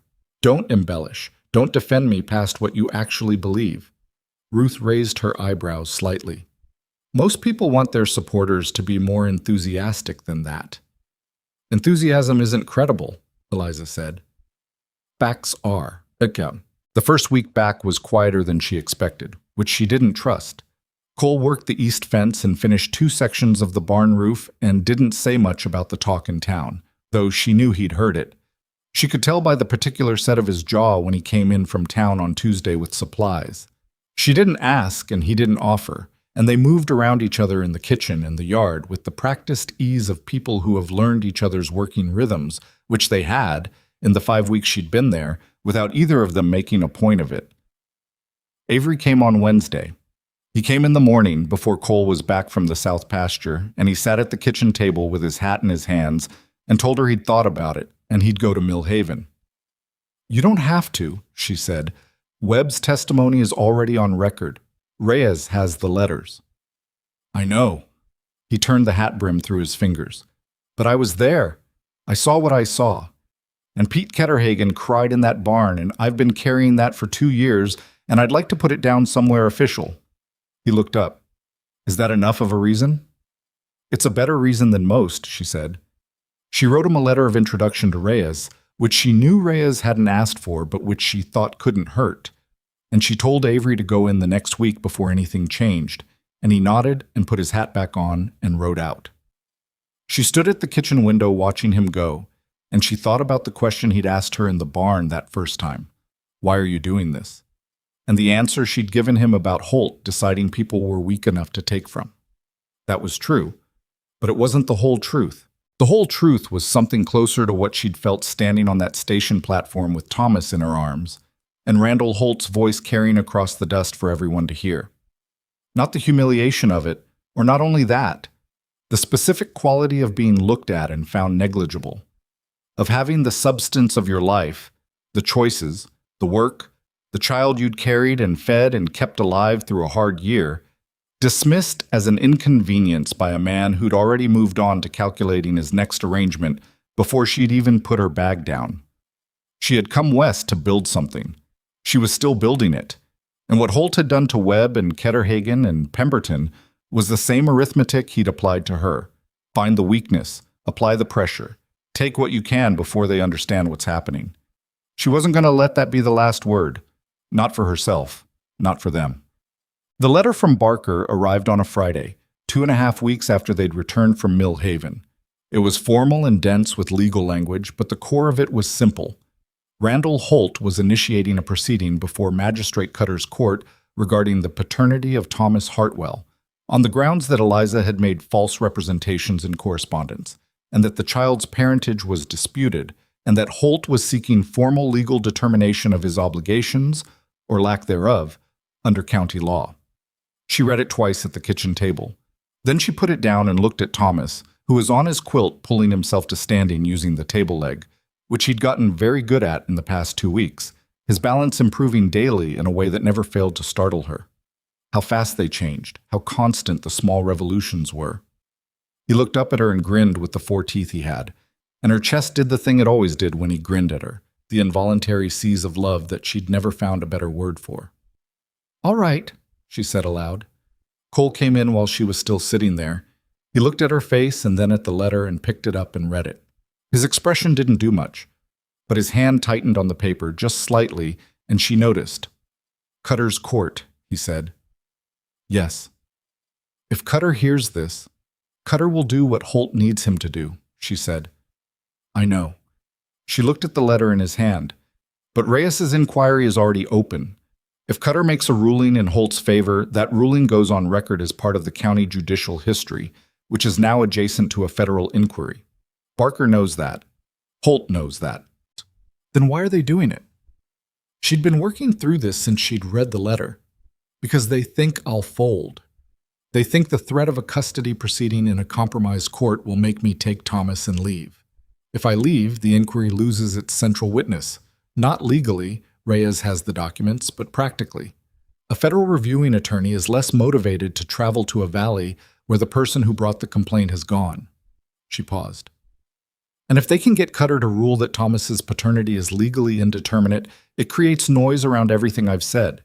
Makes me look like a woman with uncertain claims about everything, not just the land transactions." Cole set the letter down.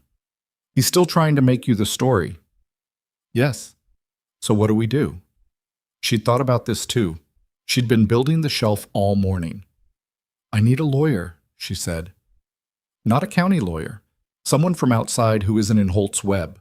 I need to respond to Barker's letter formally, through representation, and I need to file a counter notice in Cutter's Court that references the federal inquiry, which means Cutter has to acknowledge the federal inquiry exists before he can proceed."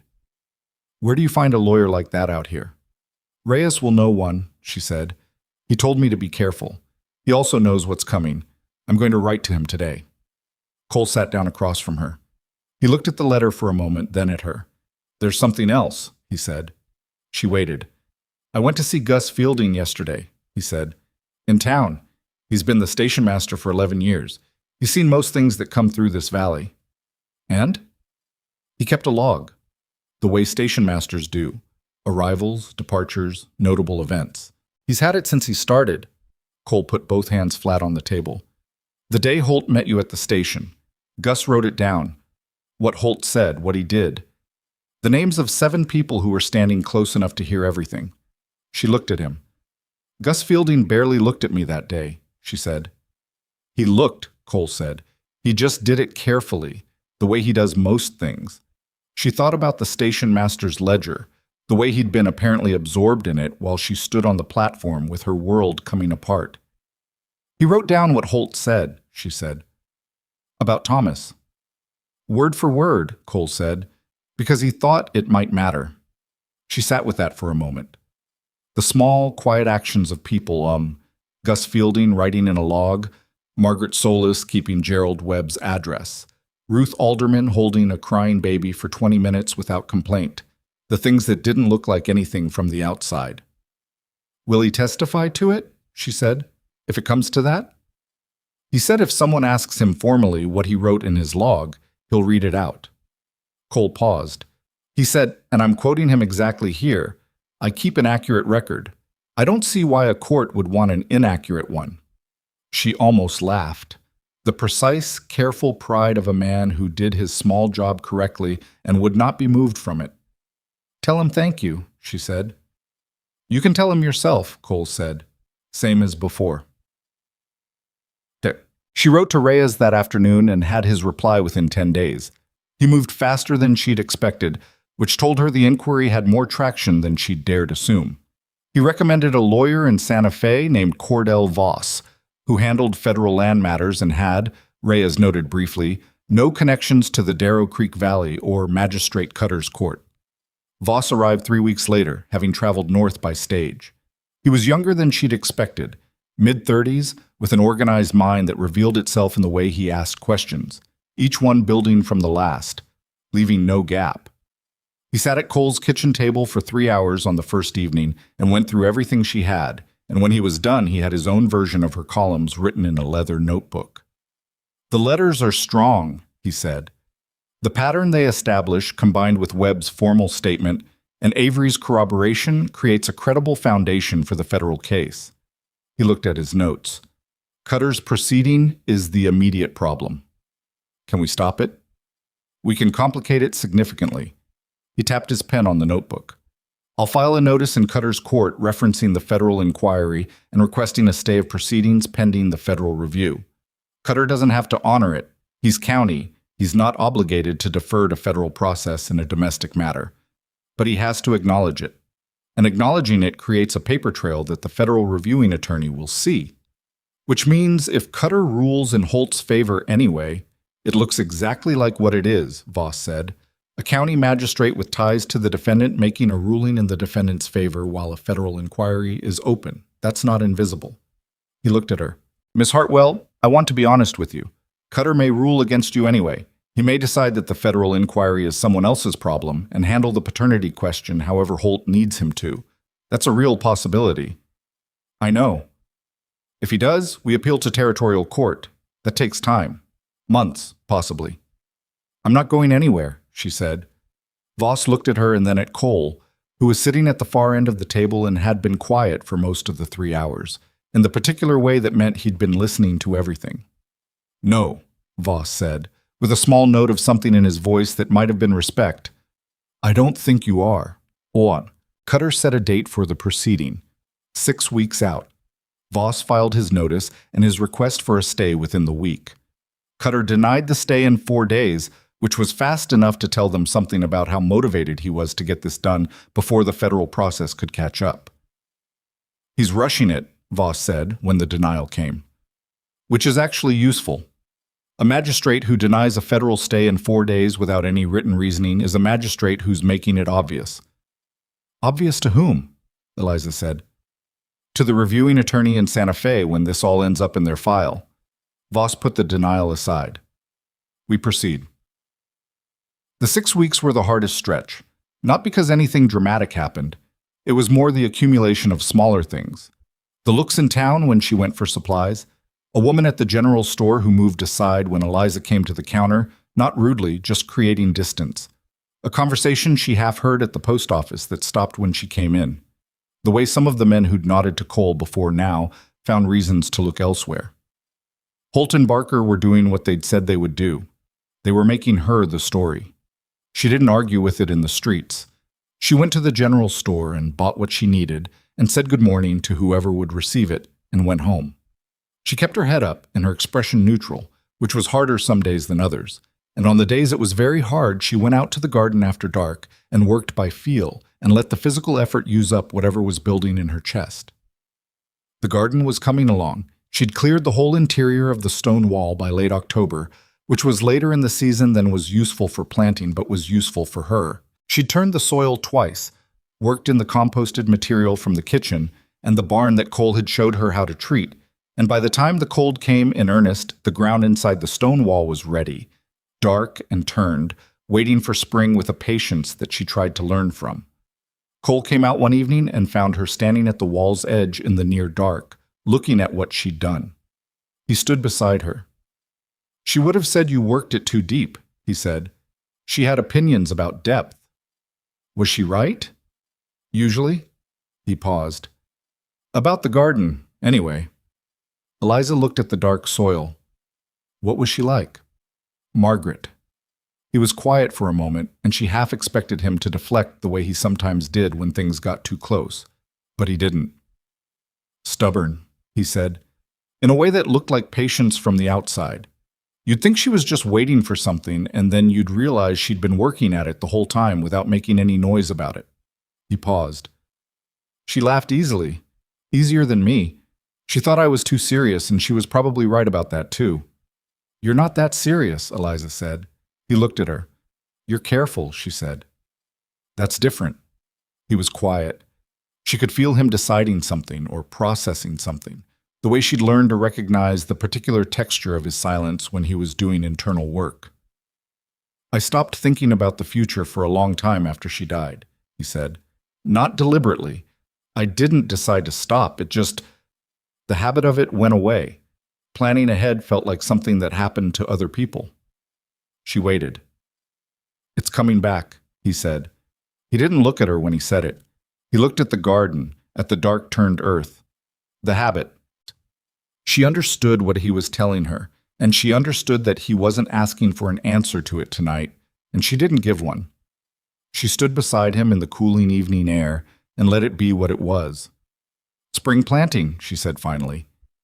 Yeah, he said. They went inside. The day of Cutter's proceeding arrived on a Tuesday in late November, when the first cold had properly settled in and the road to town was hard and rutted. Eliza dressed carefully again. The better dress, her hair up, the 11 letters in the inside pocket of her coat where she'd carried them since the beginning. Thomas was at Ruth Alderman's. Voss had arrived the night before and gone over everything with her for 2 hours. Cole had the wagon ready at first light. The courtroom in Darrow Creek was a repurposed meeting room at the back of the county building, low-ceilinged and cold, with 4 rows of wooden benches and a raised desk at the front where Cutter sat. Cutter was a big man, heavy, with the careful authority of someone who'd held a position long enough to confuse it with a personal quality. Holt was already there, at a table to the left with Barker beside him. Holt was wearing a good coat and had the settled expression of a man who expected the afternoon to go his way. He looked at Eliza when she came in and then looked away. The room was not empty. She hadn't expected it to be. She'd heard from Ruth that people were curious, but the number of people on those benches was more than she'd prepared for. She recognized some faces. Margaret Solis in the 3rd row, with her husband beside her. Gus Fielding, sitting very straight near the back with his station log on his knee, which no one had asked him to bring, but which she understood he'd brought anyway. Ruth Alderman, near the side wall.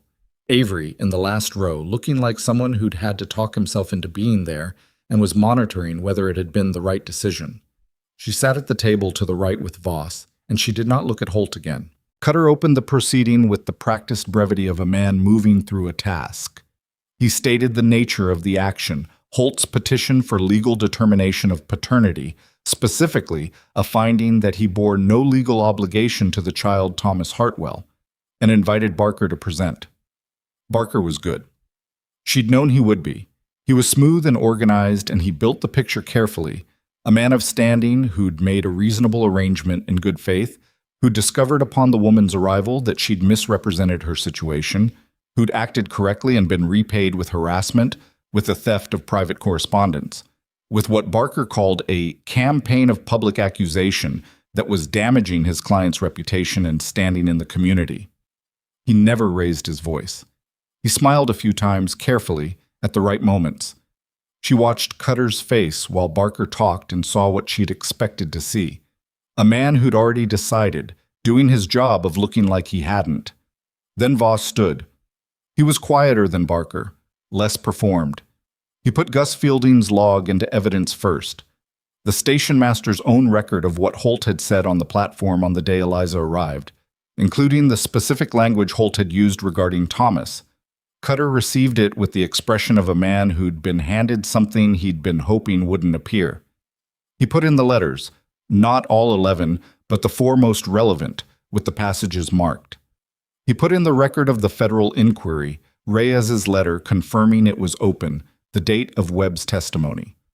Then he called Eliza. She walked to the witness chair and sat down and looked at Cutter and then at the room. She saw Ruth. She saw Gus Fielding and his log. She saw Avery in the back row. She saw Margaret Solis with her hands folded in her lap, looking steadily back at her. She thought about what her mother had called the shelf. She thought about Avery saying Pete Ketterhagen cried in his own barn. She thought about Thomas pulling himself to stand with every ounce of his unreasonable ambition, falling and doing it again. She answered Voss's questions plainly, in order, without embellishment. Yes, Holt had initiated the correspondence. Yes, she had disclosed the pregnancy in the 7th letter, and he had continued the correspondence. Yes, he had sent the fare. Yes, he had said what Gus Fielding's log recorded him saying. Barker cross-examined her with the particular technique of someone trying to introduce enough uncertainty that the decision-maker had room to doubt. He questioned the letter's authenticity. He questioned her account of the correspondence. He used the word claim in front of everything she said, which was deliberate. You claim he said this. You claim the letters say this, as if she were constructing it all from imagination. She answered each question the same way, directly, without heat, with the specific fact the question touched. At one point, Barker said, "Miss Hartwell, isn't it true that you arrived in this territory with no money, no family, no legal standing, and attached yourself to a man of property as the most convenient option available to you?" The room was very quiet. "I arrived in this territory," she said, "because a man asked me to come, in writing, 11 times. I had money until I spent it on the journey he invited me to make. I have a child whose father I can identify by name, which I have done repeatedly, and which is documented in Mr. Gus Fielding's log." She paused. "As for legal standing, Mr. Barker, I'm sitting in a courtroom answering questions. That's what standing looks like." Something moved through the room, not quite sound, more like a shift in the air. Barker moved on. Cutter took 20 minutes. She thought he might come back with something more complicated, some procedural ruling that delayed or obscured, but he came back in 20 minutes with the expression of a man who'd been told what to say and was saying it. He ruled that under county law, without Holt's voluntary acknowledgement of paternity and absent documentary evidence meeting the county's standard of proof, the petition for legal determination was granted. No legal obligation to the child, Thomas Hartwell, was established. Barker didn't look at them when Cutter read it. Holt looked at the desk. Voss put his pen down and said, quietly, just to her, "We expected this." "I know," she said. "Territorial appeal. I'll file next week." "I know." She looked at the room. The benches were emptying. Gus Fielding was standing near the side door with his log under his arm, and he met her eyes and gave a single nod. Not comfort, not commiseration, just acknowledgement. She nodded back. She went outside. Cole was waiting in the wagon. She got up beside him, and he looked at her, and she shook her head slightly, and he nodded, and they sat there for a moment. "Voss is filing an appeal," she said. "Good. This isn't over." "No," he said. "But look." She followed his sightline. Across the street in front of the general store, 3 people she recognized from the courtroom benches had stopped to talk to Margaret Solis. She couldn't hear the conversation, but the quality of it, the postures, the gestures, the way Margaret was holding her ground and talking steadily, told her something. "She's telling them what she knows," Eliza said. "She's been doing it for weeks," Cole said. She and Ruth both. "I didn't want to tell you because I didn't want you to count on it, but it's been happening." "The talk is changing?" "Not everywhere. Holt's got too much reach for it to change everywhere." He paused.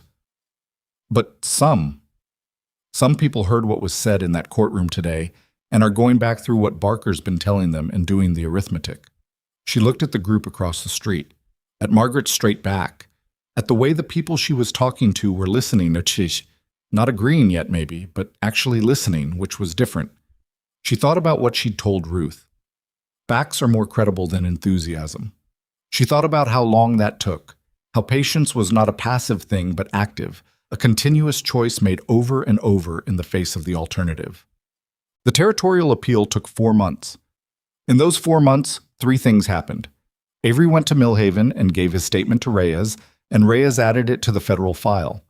The reviewing attorney from Santa Fe arrived in February, a woman named Adeze Okafor, which surprised Barker enough that he showed it when she walked into Reyes' office, which was the first satisfaction Eliza had felt in a while.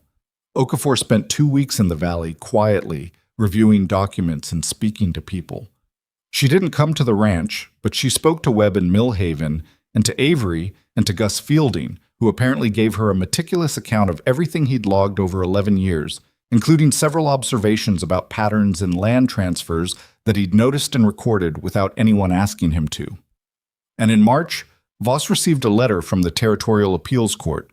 He came to the ranch to deliver it in person, which told her something before he'd said a word. The appeal had been granted. Cutter's ruling was vacated on the grounds of procedural irregularity, specifically the denial of the federal stay request without written reasoning, which the territorial court found inadequate in light of an active federal inquiry. The matter was remanded to territorial court for proper hearing. Holt had lost his clean ruling. Voss put the letter on the kitchen table and said, "This doesn't end the territorial proceeding, but it removes Cutter from it entirely. The territorial court will hear the paternity matter with a neutral magistrate." "And the federal inquiry?" she said. "Okafor filed her preliminary report last week. She's recommending a full federal investigation into the land transactions. That process—" He paused. "That process will take time, possibly a year, possibly two. But it's open, it's federal, and it's not going away." She sat with that. Thomas was on the floor beside the table, standing up and sitting down with the dedicated practice of someone refining a skill, making a small sound of effort each time he pushed himself up. 12 months ago, she'd been reading Randall Holt's letters on a train. 11 months ago, she'd been on a station bench with 42 cents and a sleeping baby and nothing next. She had not traveled all this way to end up with nothing. She'd known that, in the station, in the cold evening air. She'd just had to find out what the something was going to be. It turned out it was this: a federal inquiry, a vacated ruling, a garden ready for spring, and a man at the other end of the kitchen table who was watching her read the letter with the expression of someone who had, quietly and without announcement, stopped thinking of the future as something that happened to other people. Cole looked at her when she set the letter down. "All right?" he said. "Yes," she said. He nodded once. "I've got fence to check." "I know." He stood up and got his hat and went to the door and stopped. "The garden," he said. "I was thinking, there's a section on the south side of the stone wall where the light's better in the morning. If you extended the wall maybe 8 feet. I've thought about that too," she said. He turned around and looked at her. "The stones are behind the barn," she said. "I found them when I was clearing the weeds. I think she was planning to extend it herself." He stood in the doorway holding his hat. Something moved through his face. Complicated, old, not entirely healed, which was honest. Grief didn't resolve into nothing. It just changed shape over time, took up less of the room, let other things exist beside it. "Yeah," he said. "She probably was." He put his hat on and went out. She listened to his boots on the porch steps in the yard, and then the familiar sounds of the fence, and she looked at Thomas, who had successfully stood up and was now looking at her with an expression of enormous self-satisfaction. "Good," she told him. "Now sit back down." He sat back down and thought about it and pushed back up again. She watched him and thought about what she'd said to Avery back in the beginning. "I want him to find out he was wrong about at least one of us." Holt had been wrong about her the way men like him were always wrong. He'd looked at a woman alone with a baby on a train station bench and seen the end of her. He'd read the situation as nothing left to do here. He hadn't accounted for the possibility that she was just getting started. That was the thing about being underestimated. It was painful and it was real, and she wasn't going to pretend it was a gift. It cost her. It cost Webb and Ketterhagen and Pemberton and every other person Holt had decided was negligible. But the accounting came due eventually. It always did for men like Holt. Not because the world was fair, because it wasn't, not because justice was inevitable, because it wasn't that either, but because the people you dismiss don't disappear. They go to work. They build shelves in their minds. They keep logs. They ride 40 miles to give testimony. They hold babies for 20 minutes until the crying stops. They clear gardens in the dark. They stay. That was what Holt had never understood, and Barker had never understood, and Cutter had sat on his bench and not understood that the most dangerous thing in the world was not power or money or legal standing. It was a woman who had decided not to leave. The territorial court hearing happened in May, in Millhaven, with a magistrate named Flores who read the file carefully and asked questions that told her he'd read it, and who issued his ruling in the room at the end of the hearing. Paternity established, Randall Holt legally acknowledged as the father of Thomas Hartwell, with the financial obligations that entailed under territorial law. Holt was not in the room. Barker was, and received the ruling with the expression of a man recalculating something. She was. She sat at the table beside Voss and heard the ruling and felt, not triumph. It wasn't that, the feeling wasn't that clean, but something more like the specific relief of a weight set down. The weight of uncertainty, of the legal shadow that had been hanging over Thomas since before she'd arrived, of the question of who he was and what claims could be made on him or taken from him. He was Thomas Hartwell. His father was established, his mother was present, and the man who'd tried to make him a legal abstraction had just had that made very difficult for him by the Territorial Court of Record. Voss walked with her to the door of the courthouse and shook her hand. "The federal investigation will run its course," he said. "That's out of your hands now, but you gave it what it needed to start." "Webb gave it what it needed," she said, "and Avery and Gus Fielding." "You organized it," Voss said. "That's not a small thing." She thought about her mother's voice. "Build the shelf. Put the facts up where you can see them." "No," she said. "I suppose it's not." Tieb. She planted the garden in the 3rd week of May. She'd ordered seeds in March, more than she could use in one season, because she was thinking about seasons plural now, which was new, or new enough that she noticed it. Tomatoes and squash and beans and the herbs Cole had mentioned that Margaret used to grow, which she'd had to ask him about twice because the first time he'd listed them, and the second time he'd gone out to the barn and come back with a small crock of dried leaves that still smelled like something. She planted the herbs along the south extension, the 8 feet of new walls she'd laid herself in April with the stones from behind the barn. Cole had helped her set the cornerstones.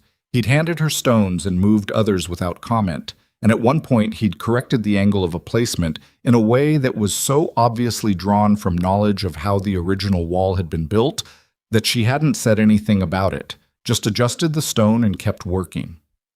Thomas sat in a wooden box she'd padded with cloth and placed at the edge of the garden. At 10 months old now, a person with opinions about most things and the vocal capacity to express them. He watched her plant with the focused interest he brought to everything she did, occasionally commenting in the half-language he was developing, which had perhaps 4 actual words in it, and the rest was working toward words, the consonants and vowels of things not quite landed yet. Cole came out in the late afternoon with water for both of them and sat on the stone wall and watched her work. "How much more?" he said. "2 more rows," she said. "Then I'm done for today." Thomas said something at length and with emphasis from his padded box.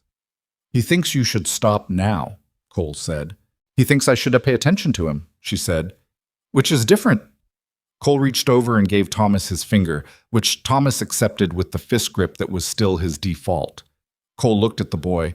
The round face, the dark eyes that were going to be some version of brown or hazel as they settled, the 4 teeth he grinned with at every opportunity. "He looks like you," Cole said. Around the eyes. She looked up from the row she was working. Cole was looking at Thomas with the expression she'd first seen in the kitchen on their second morning, complicated. A door opening onto something that had been shut for a long time. "Cole," she said. He looked at her. She was kneeling in the dirt of Margaret's garden, with soil on her hands and her hair coming loose from its arrangement, and she said what she'd been building toward for months in the plain, unadorned way that she'd learned was the only language he fully trusted. "I'm not going anywhere," she said. "I want you to know that. Whatever you need to take however long, I'm not going anywhere." He was quiet for a moment. Thomas still had his finger. "I know," he said. "Do you?" "Yes." He looked at the garden, at the turned earth and the new plants and the extended wall. "I know." He didn't say anything else, and she didn't need him to. She'd learned the weight of what he said when he said things simply. She'd learned that a man who used words carefully meant them more, not less. She went back to her planting. Thomas let go of Cole's finger and immediately tried to reach the edge of the box, and Cole caught him with one hand and righted him with the same automatic steadiness with which he did most things, and Thomas grabbed his sleeve and Cole let him hold it and looked out at the desert hills going gold in the late light. The inquiry would run its course. Holt would face a federal review, and Okafor would do her thorough, precise work, and the outcomes would be what they would be. These things took time, and they didn't always end the way you hoped, and the world was not fair in the clean way people sometimes needed to believe it was. But the garden was planted, and the boy was held, and 2 people who had each learned, separately and through different losses, that the future was a thing that happened to other people had found themselves, without announcing it, making plans again. The sun went down behind the western hills, and the desert went pink, and then purple, and then dark. And the three of them stayed in the garden a while longer than made practical sense, because sometimes a thing that is not finished and not perfect and not certain is still, exactly as it is, enough.